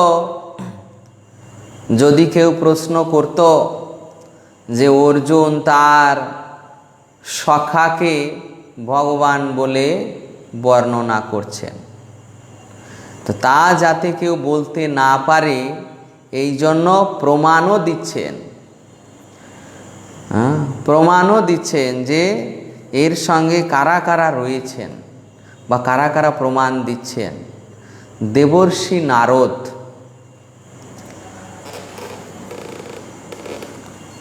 দেবর্ষি নারদ সর্বমান্য, সর্বপূজ্য, ভগবত ভক্তির আচার্য, যিনি অসুর দেবতা সকলের কাছে মান্য পূজ্য, সেই দেবর্ষি নারদ তিনি শ্রীকৃষ্ণকে ভগবান বলে বলেছেন অর্জুনের কাছে। অসিত, তিনি একজন বিখ্যাত মুনি। দেবল, তিনিও একজন বিখ্যাত ঋষি, দেবল ঋষি। আর ব্যাসদেব, ব্যাসদেবকে তো সকলেই জানেন যে তিনি ভগবান শ্রীকৃষ্ণের সপ্তাবেশ অবতার, যিনি বেদকে বিভাজন করেছেন, পুরাণ ইতিহাস রচনা করেছেন, মহাভারত রচনা করেছেন, বেদান্ত সূত্র প্রণয়ন করেছেন, শ্রীমদ্ ভাগবত রচনা করেছেন। এই সমস্ত শাস্ত্রগ্রন্থের অধিকাংশ শাস্ত্রগ্রন্থ ব্যাসদেবই রচনা করেছেন। আর সেই ব্যাসদেবও তোমাকে ভগবান বলে বর্ণনা করেছেন। অর্থাৎ এই প্রামাণিক ব্যক্তিরা যখন বলছেন, এবং তুমিও নিজে বলেছ, তুমিও নিজে বলেছ, এই পর্যন্ত দেখুন দেখা যায় যে অন্যান্য ধর্মে, অন্যান্য সম্প্রদায়ে বিশেষভাবে মনে করুন যে খ্রিস্টান, সেখানে তাদের যীশু খ্রিস্ট তিনি বলছেন আমি হচ্ছি ঈশ্বরের পুত্র, ঈশ্বরের পুত্র, তিনি নিজেকে ঈশ্বরের পুত্র বলেছেন। তারপর যে মুসলমান সম্প্রদায়ে তাদের যে নবী, তিনি বলেছেন যে তিনি হচ্ছেন আল্লাহর দাস বা বান্দা, তিনি সরাসরি নিজেকে সৃষ্টিকর্তা বলেননি। তারপর বৌদ্ধ সম্প্রদায়, বুদ্ধদেব, তিনি হচ্ছেন কেশবের অবতার, কেশবধৃত বুদ্ধ শরীর। কেশব শ্রীকৃষ্ণ ওই বুদ্ধ শরীর গ্রহণ করেছেন, কেশবের অবতার, শ্রীকৃষ্ণের অবতার। তারপর এইভাবে যত সম্প্রদায় আছে, সমস্ত সম্প্রদায় যারা সম্প্রদায়ের প্রবর্তক, তারা কেউ নিজেদের ভগবান বলে দাবি করেনি। অন্যান্য যে সম্প্রদায়, চারটি এই যে খ্রিস্টান, বৌদ্ধ, মুসলমান, এনাদের মধ্যে এনাদের যারা প্রবর্তক, তাদের কেউ নিজেকে ভগবান বলে দাবি করেননি। একমাত্র ভগবান বলে দাবি করেছেন এই সনাতন ধর্মে ভগবান শ্রীকৃষ্ণ। সনাতন, আমরা সমস্ত জীবেরাই সনাতন, আমাদের ধর্মও সনাতন। সনাতন মানে হচ্ছে চিরন্তন, সমস্ত জীবের নিত্য শাশ্বত ধর্ম।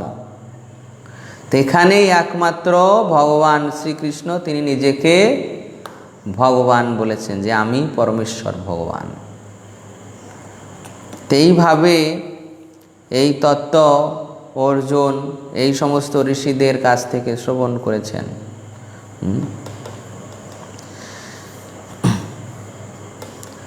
তাৎপর্যের তৃতীয় লাইনে দেখুন, এই অধ্যায়ে ভগবদ্গীতার সারমূলক 4টি মুখ্য শ্লোক শোনার পর অর্জুন সন্দেহ থেকে সম্পূর্ণরূপে মুক্ত হয়েছিলেন এবং শ্রীকৃষ্ণকে পরমেশ্বর ভগবান রূপে স্বীকার করেছিলেন।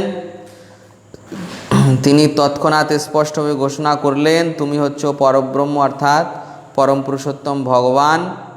পূর্বে শ্রীকৃষ্ণ নিজেই বলেছেন তিনি সকলের এবং সব কিছুর আদি।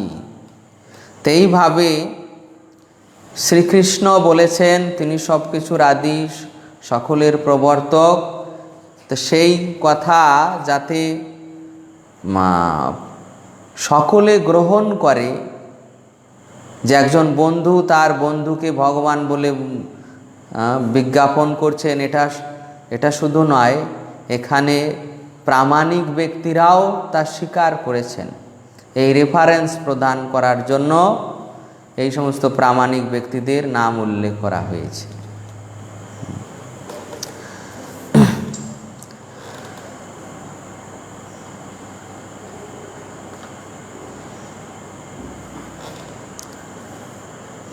তাৎপর্যে লাস্টের প্যারাগ্রাফে প্রভুপাদ বলছেন, এর উপরে কেন উপনিষদে একটি বর্ণনা রয়েছে। কেন উপনিষদ, একটি উপনিষদের নাম কেন উপনিষদ। দেখুন, কেন উপনিষদে বলা হয়েছে যে পরব্রহ্ম হচ্ছে সব কিছুর আশ্রয়। শ্রীকৃষ্ণ এখানে বর্ণনা করেছেন তিনি হচ্ছেন সব কিছুর পরমাশ্রয়। মুন্ডক উপনিষদে প্রতিপন্ন করা হয়েছে পরমেশ্বর ভগবান যিনি সব কিছুর আশ্রয়, নিরন্তর তার চিন্তা করার মাধ্যমেই কেবল তাকে উপলব্ধি করা যায়। তো এই যে কেন উপনিষদ, মুন্ডক উপনিষদ, এই সমস্ত হচ্ছে বেদের শাখা। উপনিষদ হচ্ছে বেদের শাখা।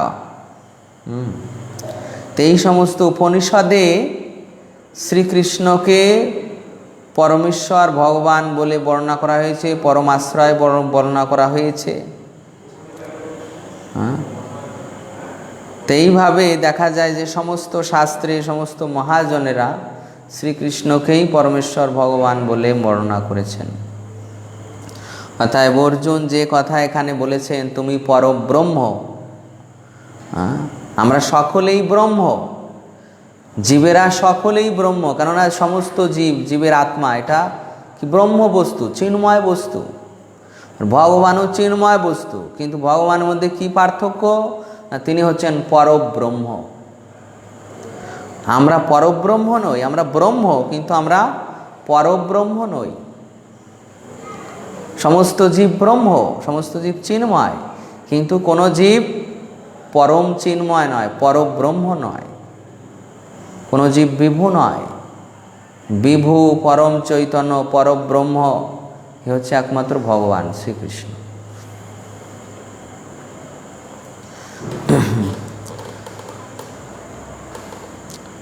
তাৎপর্যে লাস্টে বলছেন যে ভগবানের কৃপার প্রভাবেই কেবল অর্জুন তার এই উপলব্ধির কথা বর্ণনা করতে সক্ষম হয়েছে।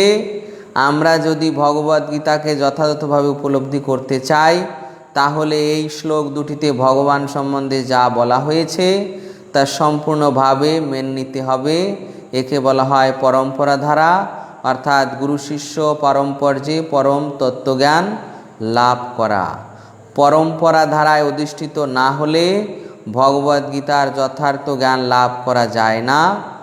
কেতাবী বিদ্যার দ্বারা ভগবদ্গীতার জ্ঞান লাভ করা কখনোই সম্ভব নয়। বৈদিক শাস্ত্রে অজস্র প্রমাণ থাকা সত্ত্বেও দুর্ভাগ্যবশত আধুনিক যুগের তথাকথিত দাম্ভিক পণ্ডিতেরা তাদের কেতাবী বিদ্যার অহংকারে মত্ত হয়ে গোয়ার্তুমি করে বলে যে শ্রীকৃষ্ণ একজন সাধারণ মানুষ। এই প্রকার অনেক ব্যক্তি আছে যারা বিশিষ্ট রাইটার হিসেবে সমাজে পরিচিত, রাষ্ট্রপতি পুরস্কার প্রাপ্ত, কিন্তু তারাও শ্রীকৃষ্ণকে ভগবান বলে জানে না বা মানতে পারে না। কেন না? তারা ভগবদ্গীতার জ্ঞান গ্রহণ করতে পারে কিন্তু এই পরম্পরা ধারায় গ্রহণ করেনি। পরম্পরা ধারায় গ্রহণ করেনি, এই জন্য তারা শ্রীকৃষ্ণকে ভগবান বলে মানতে পারে না বা জানে না, বা জানলেও মানতে চায় না, যেহেতু তারা আনুগত্য সহকারে পরম্পরা ধারায় গ্রহণ করেনি। তো এটাই হচ্ছে তাদের ওই মূর্খতার কারণ, যে তারা পরম্পরা ধারায় এই জ্ঞান গ্রহণ করেনি।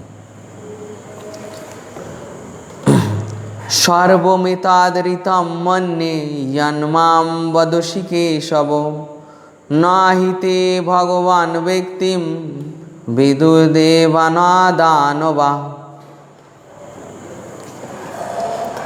অনুবাদ পড়ুন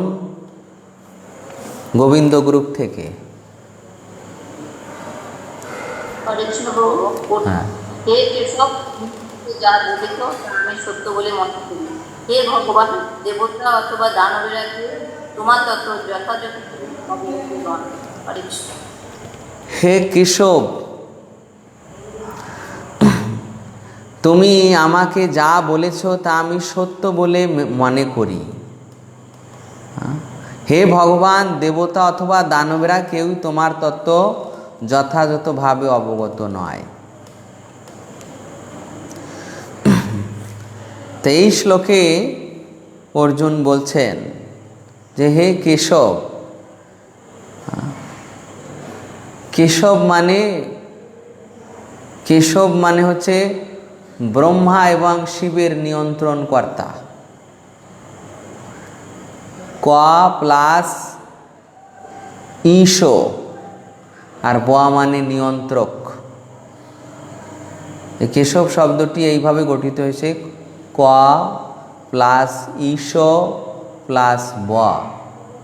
ক মানে ব্রহ্মা, ঈশো মানে শিব, আর ব মানে নিয়ন্ত্রক। ক ই শব,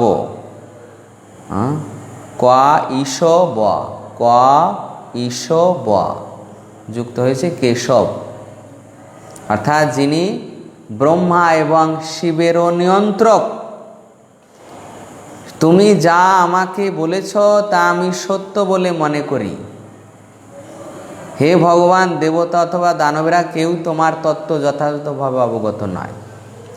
দেবতারাও নয়, আর দানবদের তো প্রশ্নই ওঠে না, কেন দানবরা সর্বদা তমগুণে, আর দেবতারা রজগুণে, আবার সত্যগুণে, বেশিরভাগ সত্যগুণে।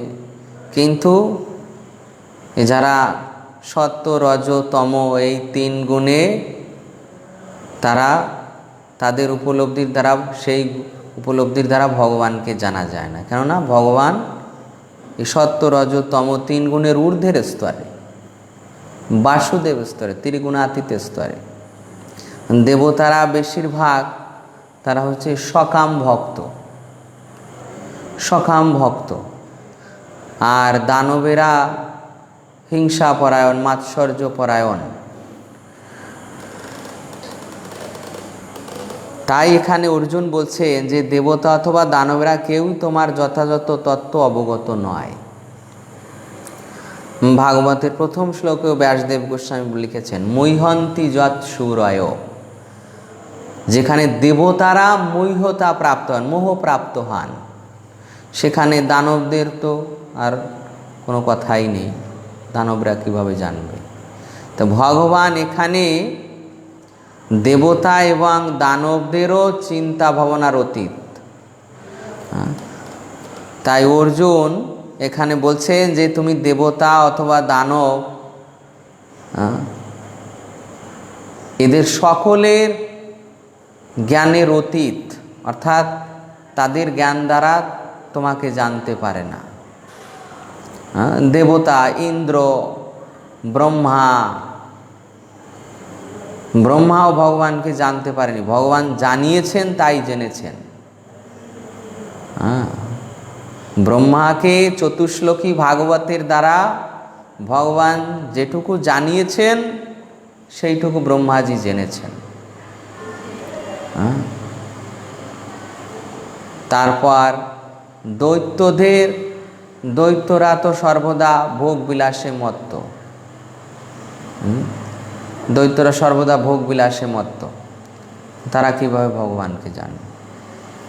এই জন্য দেবতা অথবা দানবদের কেউ কারো পক্ষে ভগবানকে যথাযথভাবে অবগত হওয়া সম্ভব নয়। আর এই বৃত্তি যাদের মধ্যে রয়েছে, দেবতাদের মতো মানুষদের মধ্যে বর্তমানে এই প্রকার সুর এবং অসুর দ্বৈত ভাবই রয়েছে। সুর ভাব মানে দেবতা দিব্য স্বভাব, আবার অসুর স্বভাব। এই প্রকার মানুষদের মধ্যে সুর ভাব এবং অসুর ভাব দুই রয়েছে। তবে যারা ভক্তির স্তরে উন্নীত হয়েছেন তাদের মধ্যে ভগবানের অপ্রাকৃত গুণ বিরাজ করেন, অপ্রাকৃত গুণ, অপ্রাকৃত গুণে গুণান্বিত। তা সেই সমস্ত যারা ভক্ত আছেন তারাই ভগবানের সেবা করার ফলেই কেবল ভগবানকে জানতে পারেন।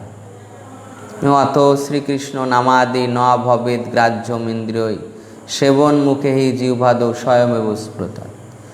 শ্রীকৃষ্ণের নাম, রূপ, গুণ, লীলা এটা জড় ইন্দ্রিয়ের দ্বারা উপলব্ধিযোগ্য নয়। সেবন মুখে মানে যারা সেবায় যুক্ত প্রীতিপূর্বক তাদেরকেই ভগবান তাদের হৃদয়ে উদিত হয়ে নিজেকে যতটুকু জানান ততটুকুই তারা জানেন। প্রভুপাদ এখানে তাৎপর্যের মাঝের দিকে বলছেন যে গুরু শিষ্য পরম্পরার মাধ্যমে ভগবদ্গীতার জ্ঞান আহরণ করা উচিত। পরম্পরা নষ্ট হয়েছিল বলে অর্জুনের মাধ্যমে তা পুনরুজ্জীবিত করা হয়। শ্রীকৃষ্ণের সমস্ত নির্দেশগুলি অর্জুন সম্পূর্ণভাবে গ্রহণ করেছিলেন। ভগবদ্গীতার যথাযথ অর্থ যদি আমরা উপলব্ধি করতে চাই তাহলে আমাদেরও অর্জুনের মতো ভগবানের সব কটি নির্দেশ পুঙ্খানুপুঙ্খভাবে গ্রহণ করতে হবে। তাহলেই কেবল আমরা শ্রীকৃষ্ণকে পরম পুরুষোত্তম ভগবান বলে জানতে পারব। তাহলে কৃষ্ণের এই উপদেশকে যথাযথভাবে গ্রহণ করতে হবে। অর্জুন যেভাবে গ্রহণ করেছিলেন ঠিক আমাদেরও তদ্রূপভাবে গ্রহণ করতে হবে।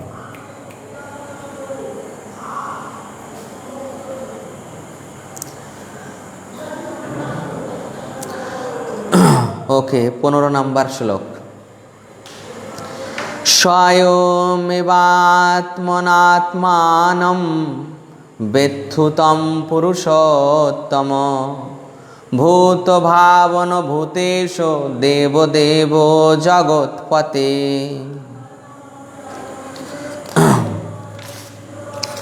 ওকে, এই শ্লোকে কয়েকটি তা আলোচনার বিষয়বস্তু আছে, আমি ভাগ করে দিচ্ছি। গোবিন্দ গ্রুপ থেকে বলবেন যেখানে একটি মিস ইউজ হতে পারে, সেই মিস ইউজটি কী?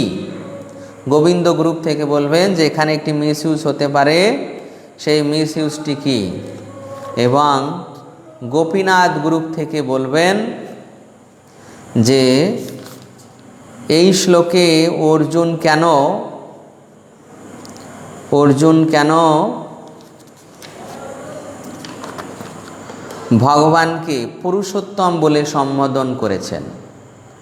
এরপর রাধারানী গ্রুপ থেকে বলবেন যে এই শ্লোকে কেন অর্জুন ভগবানকে ভূত ভাবন বলে সম্বোধন করেছেন।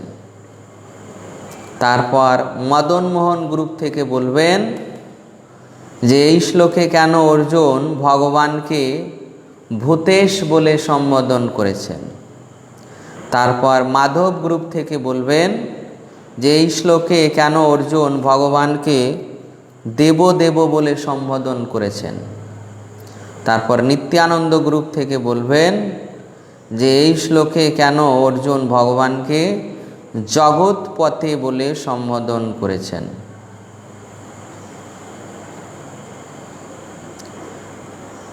আর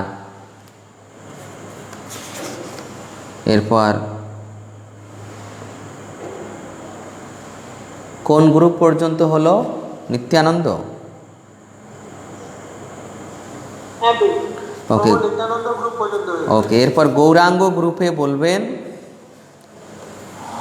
যে প্রভুপাদ কি সিদ্ধান্ত দিয়েছেন অর্জুনের এই মন্তব্যের উপর, অর্জুনের এই মন্তব্যের পরিপ্রেক্ষিতে প্রভুপাদ কি সিদ্ধান্ত দিয়েছেন, গৌরাঙ্গ গ্রুপ থেকে বলবেন। তো প্রথম প্রশ্ন ছিল গোবিন্দ গ্রুপের কাছে, যেখানে কোন বিষয়টি মিসইউজ হতে পারে।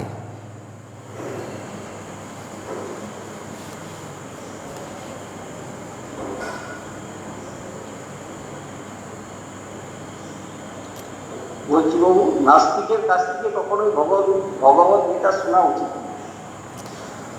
ওকে, নাস্তিকের কাছ থেকে কখনো ভগবদ গীতা শোনা উচিত নয়।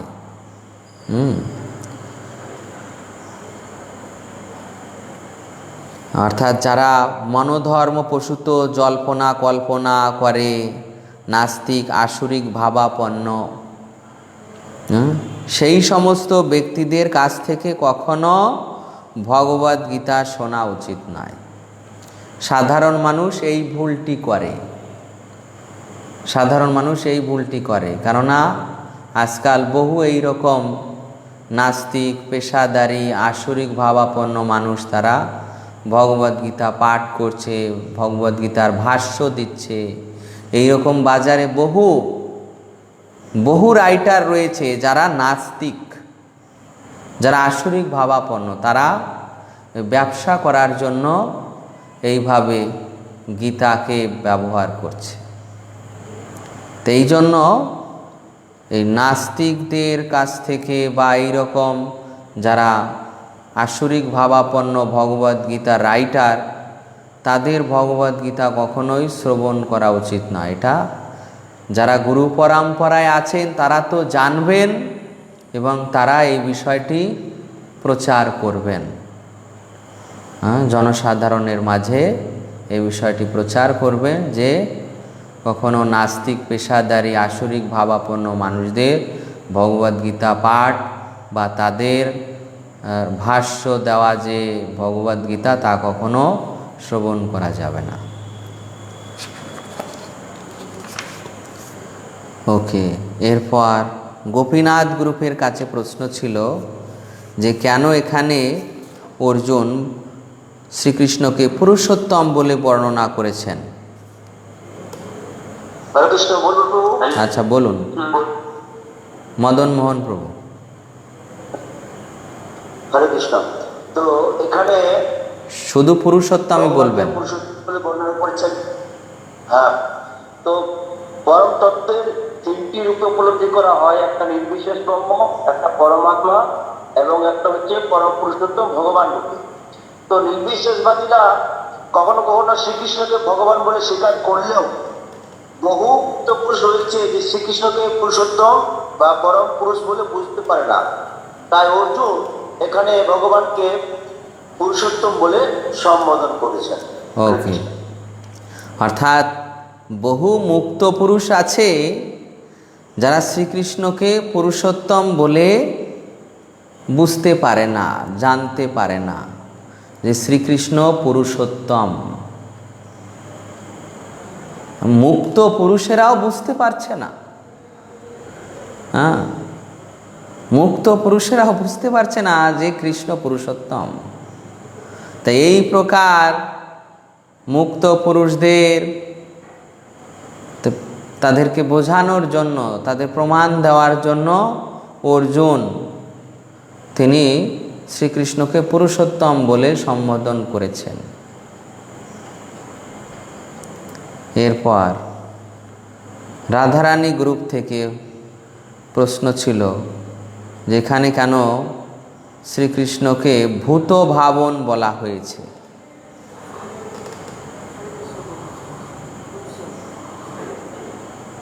রাধারানী গ্রুপ থেকে একজন বলুন। আচ্ছা বলুন। অর্জুন তাকে পুরুষোত্তম বলে সম্বোধন করেছেন, কিন্তু তবুও অনেকে কিন্তু নাও জানতে পারে যে কৃষ্ণই হচ্ছেন সমস্ত জীবের পিতা, সর্বজীবের পরম পিতা। সেজন্যই অর্জুন তাকে ভূত ভাবন বলে সম্বোধন করেছে। ওকে, যে অর্জুন মনে করুন তাকে পুরুষোত্তম বলে সম্বোধন করলেন, অনেকে মেনে নিলেন যে হ্যাঁ কৃষ্ণ পুরুষোত্তম হতে পারে, তাহলে আমাদেরও পুরুষোত্তম আছে, আমাদেরও একজন পুরুষোত্তম আছে। হ্যাঁ, এখন তো অনেক পুরুষোত্তম বের হয়েছে, আমাদেরও একজন পুরুষোত্তম আছে। হ্যাঁ, তাই ওই ওই ওই ধরনের যারা অন্য পুরুষোত্তম আছে তাদেরকে নিরস্ত করার জন্য অর্জুন তাকে আবার ভূত ভাবন বলছেন, যে তিনি সমস্ত জীবের পিতা। শ্রীকৃষ্ণই মূল পুরুষোত্তম, শ্রীকৃষ্ণই সমস্ত জীবের পিতা। এই জন্য তাকে ভূত ভাবন নামে সম্বোধন করেছেন, সমস্ত জীবের পিতা। ওকে, মদন মোহন গ্রুপ থেকে বলুন কৃষ্ণকে কেন আচ্ছা বলুন বলুন।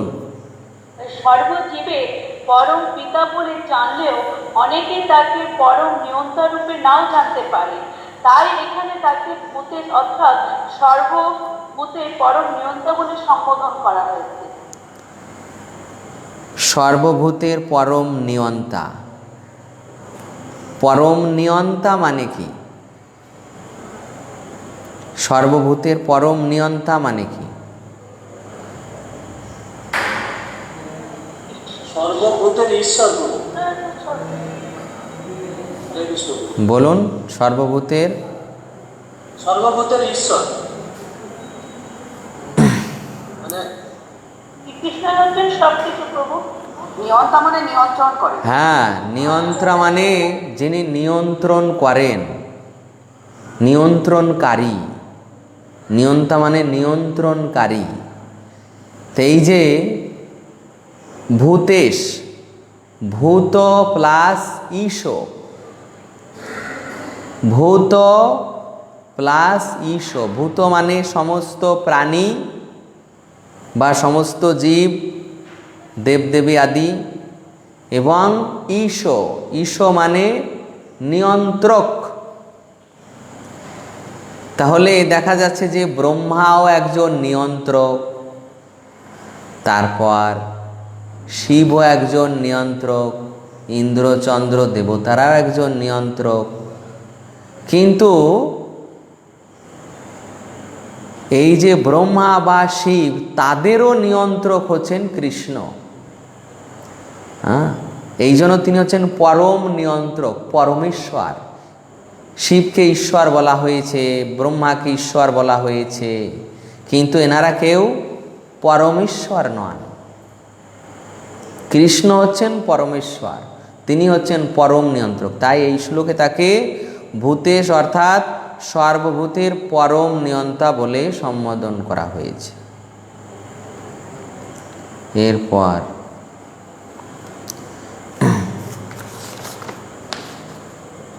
মাধব গ্রুপে কৃষ্ণকে কেন দেব দেব বলে সম্বোধন করা হয়েছে?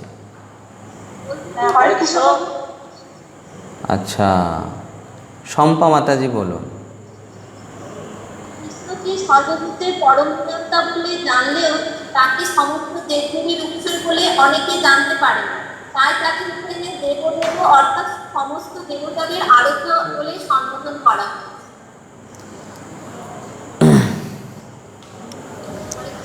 ওকে, দেব দেব, দেব দেব মানে সমস্ত দেবতাদের আরাধ্য।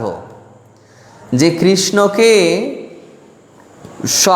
ভূতেশ বলেও কেউ জানতে পারে, যে কৃষ্ণ ভূতেশ, সমস্ত ভূতের পরম নিয়ন্তা, কিন্তু তাকে দেব দেব বলেও জানতে নাও পারে। দেব দেব যেমন দেবতাদের দেবতা, দেবতাদের দেবতা, যেমন ব্রহ্মাকেও বলা হচ্ছে দেবদেব, আবার শিবকে বলা হচ্ছে দেবাদিদেব। তদ্রূপ আমরা এখন বলছি কৃষ্ণ তাহলে দেবদেব, তো কৃষ্ণ দেবতাদের দেবতা, এইভাবেও কেউ তাকে জানতে পারছে। তাহলে ব্রহ্মাও যেমন দেবদেবতা, দেবাদিদেব, শিব ঠাকুরও যেমন দেবাদিদেব, তাহলে কৃষ্ণও সেইভাবে দেবদেব। এরপর এই দেবদেব স্তরে উল্লেখ করা হয়েছে যে তিনি দেবতাদেরও দেবতা, ইন্দ্র চন্দ্র কুবের বরুণ আদি এদেরও দেবতা। এবং এই যে দেবাদিদেব বলে প্রসিদ্ধ ব্রহ্মা শিব, এনাদেরও আরাধ্য, ব্রহ্মারও আরাধ্য, শিবেরও আরাধ্য তিনি, সেইভাবে তিনি দেবদেব।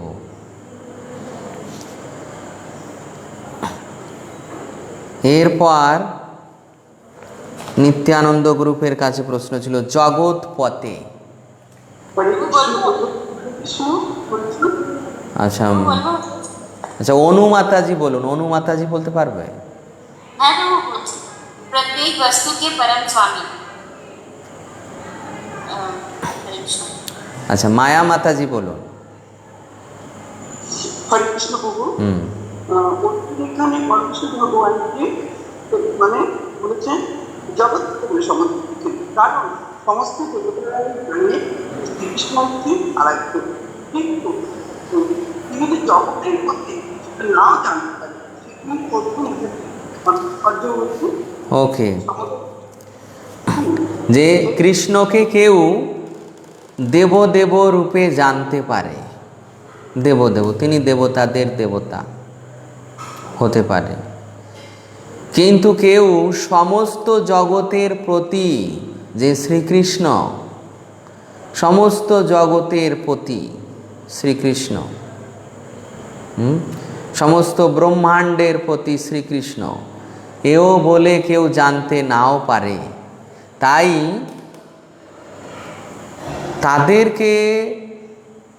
তাদেরকে বিশ্বাস, তাদের মধ্যে বিশ্বাস উৎপাদনের জন্য কৃষ্ণকে এখানে জগৎপথে বলে সম্বোধন করা হয়েছে। শ্রীকৃষ্ণ হচ্ছেন সমস্ত জগতের পতি।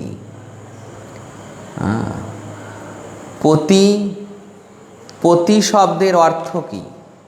কে বলতে পারবেন পতি শব্দের অর্থ কি? পতি শব্দের অর্থ হলো স্বামী বা প্রভু। প্রভু সেন্টার। হ্যাঁ, প্রতি শব্দের অর্থ হচ্ছে রক্ষক, যিনি পালন করেন, যিনি পালন করেন, হ্যাঁ, বা রক্ষক, যিনি রক্ষা করেন, যিনি পালন করেন, তিনি হচ্ছেন পতি। তো সমস্ত জগতের পালনকর্তা, সমস্ত জগতের রক্ষক, তিনি হচ্ছেন জগৎপতে। জগৎপতে। তো জগৎপতি শব্দ এখানে যখন এই সংস্কৃত শব্দ এখানে পতি, এই শব্দে পথে চলে আসে শব্দটা, এটা সংস্কৃত ব্যাকরণে পতি থেকে পথে, জগৎ পথে, সমস্ত জগতের রক্ষাকর্তা। তা শ্রীকৃষ্ণ হচ্ছেন সমস্ত জগতের পালনকর্তা, সমস্ত জগতের রক্ষাকর্তা। এখন প্রশ্ন ছিল গৌরাঙ্গ গ্রুপ থেকে যে প্রভুপাদ কি সিদ্ধান্ত দিয়েছেন।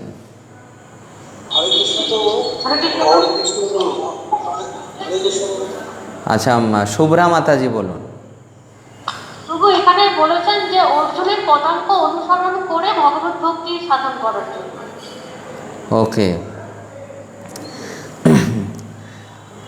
প্রভুপাদ আমাদের সিদ্ধান্ত দিচ্ছেন যে অর্জুনের পদাঙ্ক অনুসরণ করে যথাযথভাবে শ্রীকৃষ্ণকে জানতে চেষ্টা করা। অর্জুন যেভাবে জেনেছেন যে শ্রীকৃষ্ণ পুরুষোত্তম, শ্রীকৃষ্ণ ভূত ভাবন, শ্রীকৃষ্ণ ভূতেশ, শ্রীকৃষ্ণ দেবদেব, শ্রীকৃষ্ণ জগৎপতে, তেইভাবে অর্জুন যেভাবে জেনেছেন ঠিক অর্জুনের পদাঙ্ক অনুসরণ করে আমাদেরও সেইভাবে শ্রীকৃষ্ণকে জানতে চেষ্টা করা উচিত এবং সেটা মেনে নেওয়া উচিত। ওকে, হ্যাঁ বলুন। এখানে আরেকটা কথার উপর বিশেষ জোর দেওয়া উচিত নয় কি, বলেছেন শ্লোকে যে কৃষ্ণ তত্ত্ব বিজ্ঞান প্রতিষ্ঠিত হয়েছে। আমরা যে বিজ্ঞান শব্দ, হ্যাঁ, তো অর্জুনের এই কথার দ্বারা কৃষ্ণ তত্ত্ব বিজ্ঞান প্রতিষ্ঠিত হয়েছে। কৃষ্ণ তত্ত্ব বিজ্ঞান মানে কৃষ্ণকে বিশেষ রূপে জানা। যে ভক্তি করবে সেই কৃষ্ণকে জানতে পারবে। হ্যাঁ, সাধারণ নলেজ সকলের হতে পারে, গ্রন্থ আদি পড়ে সাধারণ জেনারেল নলেজ সকলের হতে পারে যে কৃষ্ণ ভগবান আদি, কিন্তু এই বিজ্ঞান যারা ভক্তি করছে তাদেরই লাভ হবে। কৃষ্ণ তত্ত্ববিজ্ঞান যারা ভক্তি করছে কেবল তাদেরই লাভ হবে, ভক্তদেরই।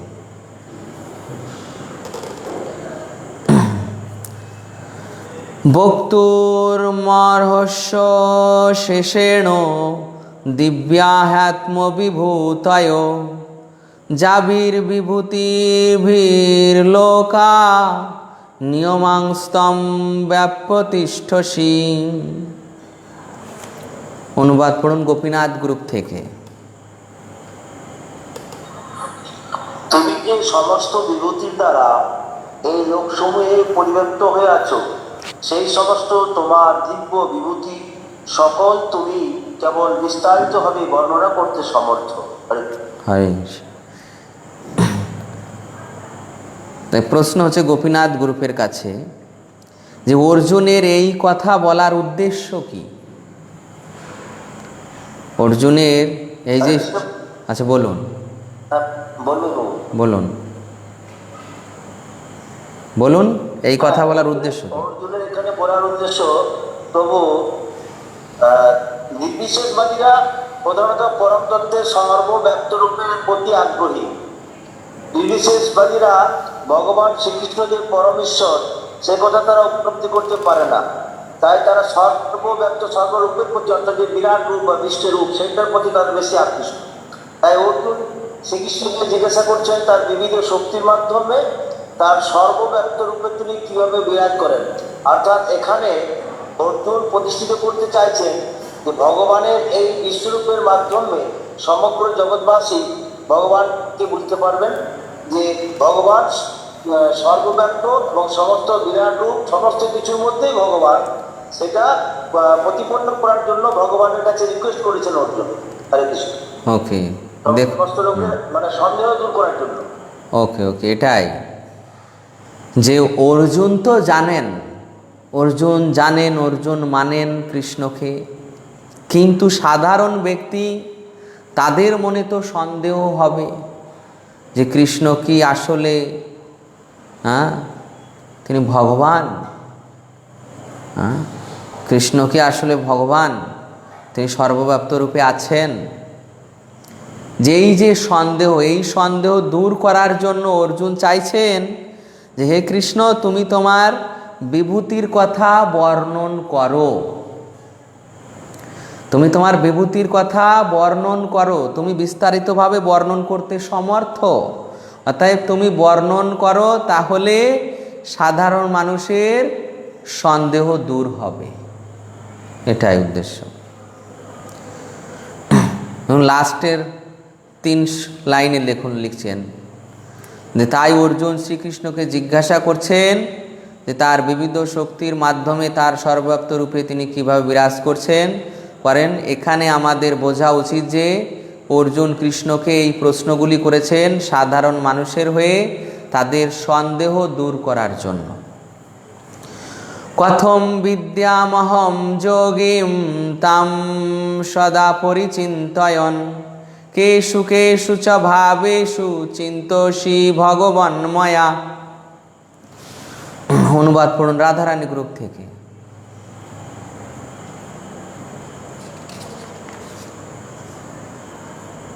যোগেশ্বর, কিভাবে সর্বদা তোমার চিন্তা করলে আমি তোমাকে জানতে পারবো? হে ভগবান, কোন আকৃতির মাধ্যমে আমি তোমাকে চিন্তা করব? ওকে, হে যোগেশ্বর, কিভাবে সর্বদা তোমার চিন্তা করলে আমি তোমাকে জানতে পারবো? হে ভগবান, কোন কোন বিবিধ আকৃতির মাধ্যমে আমি তোমাকে চিন্তা করব? তো এখানে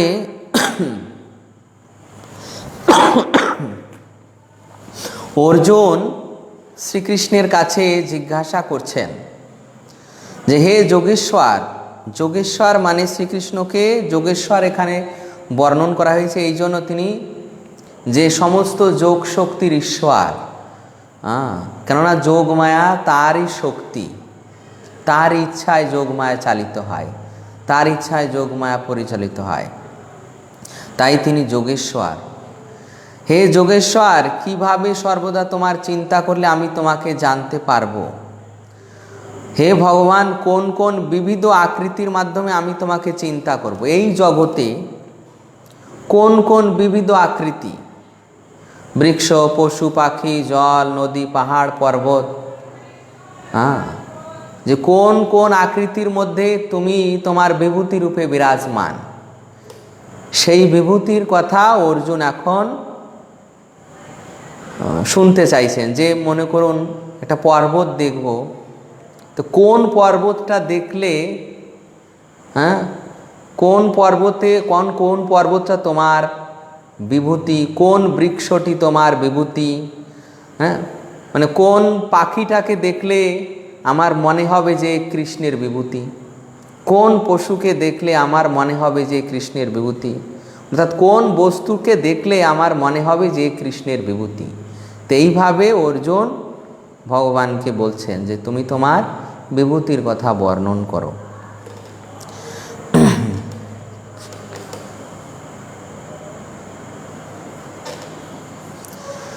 তাৎপর্যে লাস্টে দেখুন, কেষু কেষু চ ভাবেষু কথাটি জড়া প্রকৃতিকে উল্লেখ করে। যেহেতু বিষয়াসক্ত মানুষেরা শ্রীকৃষ্ণের অপ্রাকৃত স্বরূপ উপলব্ধি করতে পারে না, তাই এখানে তাদের নির্দেশ দেওয়া হয়েছে জড় বিষয় মনকে নিবিষ্ট করে এবং তার মধ্য দিয়ে কিভাবে শ্রীকৃষ্ণই সর্বত্র নিজেকে প্রকাশিত করছেন তা দেখবার চেষ্টা করতে। এই বিভূতি যোগ বলার উদ্দেশ্য হচ্ছে যে কোন কোন জড় বস্তু যা এই জগতে আছে যেগুলো শ্রীকৃষ্ণের বিভূতি, অর্থাৎ তাদের অন্তত দেখলে এই জড় জগতের লোক যারা কৃষ্ণের স্বরূপ বিশ্বাস করে না তাদের মনে পড়বে যে শাস্ত্রে যেমন অশ্বত্থ বৃক্ষকে কৃষ্ণের বিভূতি বলা হয়েছে, পশুদের মধ্যে সিংহকে কৃষ্ণের বিভূতি বলা হয়েছে। তো এই ধরনের জীব বা বস্তু এদের দেখলে তারা মনে করতে পারে যে এগুলো কৃষ্ণের বিভূতি, বলে কৃষ্ণ পরমেশ্বর ভগবান। বিস্তরেণাত্মনো যোগম বিভূতিম চ জনার্দন ভূয় কথয় তৃপ্তির্হি শৃণবত নাস্তি মে অমৃতম। মদন মোহন গ্রুপ থেকে পড়ুন। হে জনার্দন, তোমার যোগ ও বিভূতি বিস্তারিতভাবে পুনরায় আমাকে বলো, কারণ তোমার উপদেশামৃত শ্রবণ করে আমার পরিতৃপ্তি হচ্ছে না। আমি আরো শ্রবণ করতে ইচ্ছা করি। ওকে, অর্জুন বলছেন, হে জনার্দন, তোমার যোগ ও বিভূতি বিস্তারিতভাবে পুনরায় আমাকে বলো, কারণ তোমার উপদেশামৃত শ্রবণ করে আমার পরিতৃপ্তি হচ্ছে না, আমি আরও শ্রবণ করতে ইচ্ছা করছি। হলে অর্জুনের মধ্যে এই যে শ্রবণের আকাঙ্ক্ষা বাড়ছে, অর্থাৎ ভগবান, যেহেতু তিনি ভগবানের প্রীতিপূর্বক সেবায় যুক্ত, তাই ভগবান তাকে বুদ্ধিযোগ প্রদান করছেন, আর তার ফলে অর্জুনের মধ্যে এই প্রকার কৃষ্ণের বিষয়ে শ্রবণের আকাঙ্ক্ষা দিন দিন বাড়ছে। তাই অর্জুন এখন তার সমস্ত বিভূতির কথা শ্রবণ করতে ইচ্ছা করছেন। দেখুন, এই বিষয়ে ভাগবতের একটি দৃষ্টান্ত দেওয়া হয়েছে, যেখানে শৌনক মুনির সুত গোস্বামী পাদকে বলেছিলেন যে উত্তম শ্লোকের দ্বারা বন্দিত শ্রীকৃষ্ণের অপ্রাকৃত লীলা নিরন্তর শ্রবণ করলেও কখনো তৃপ্তি লাভ হয় না। ভগবানের সঙ্গে অপ্রাকৃত সম্পর্কে যারা যুক্ত হয়েছেন তারা পদে পদে তার অপ্রাকৃত লীলা রস আস্বাদন করেন। তো এইভাবে এই কৃষ্ণ কথা শ্রবণ করেও তৃপ্তি কেবল বাড়তেই থাকে। কৃষ্ণ কথা শ্রবণের এটাই বৈশিষ্ট্য যে কৃষ্ণ কথা কেবল বৃদ্ধিপ্রাপ্ত হতে পারে, শ্রবণ আকাঙ্ক্ষা। এটাকে জাগতিক নিউজ পেপার, নোবেল আদির সঙ্গে তুলনা করে বলা হচ্ছে যে লাস্টের প্যারাগ্রাফে, আধুনিক গল্প, উপন্যাস ও ইতিহাস ভগবানের অপ্রাকৃত লীলা থেকে ভিন্ন। জাগতিক গল্প উপন্যাস একবার পড়ার পরেই মানুষ অবসাদ বোধ করে, কিন্তু ভগবান শ্রীকৃষ্ণের লীলা শ্রবণে কখনোই ক্লান্তি আসে না। ভগবানের লীলাকথা শ্রবণ কীর্তনে কখনো ক্লান্তি আসে না। অথচ আজকে নিউজ পেপার পড়েছেন, আগামীকাল সেই নিউজ পেপারটা ডাস্টবিনে যাবে বা কোথাও ফেলে রাখবেন, এই প্রকার জাড়ো জগতিক মানুষ করে। কিন্তু গীতা, ভাগবত সেই অনাদিকাল থেকে রয়েছে, সেগুলো কখনো পুরনো হয় না, তার সংবাদ কখনো পুরনো হয় না। তো এইভাবে এই ভগবত কথা বা ভগবানের বিষয় শ্রবণ কীর্তন এ কখনো বাসি হয় না, বা এ পড়ে মানুষ কখনো অবসাদগ্রস্ত হয় না। এটা চিরনবীন। কৃষ্ণের বাণী ঠিক কৃষ্ণের মতোই চিরনবীন। তো যতবার পড়বেন ততবার উত্তর নতুন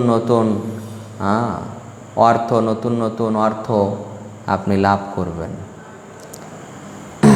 তা আমাদের পাঠ আজ এখানেই বিশ্রাম থাকছে, যেহেতু আগামীকাল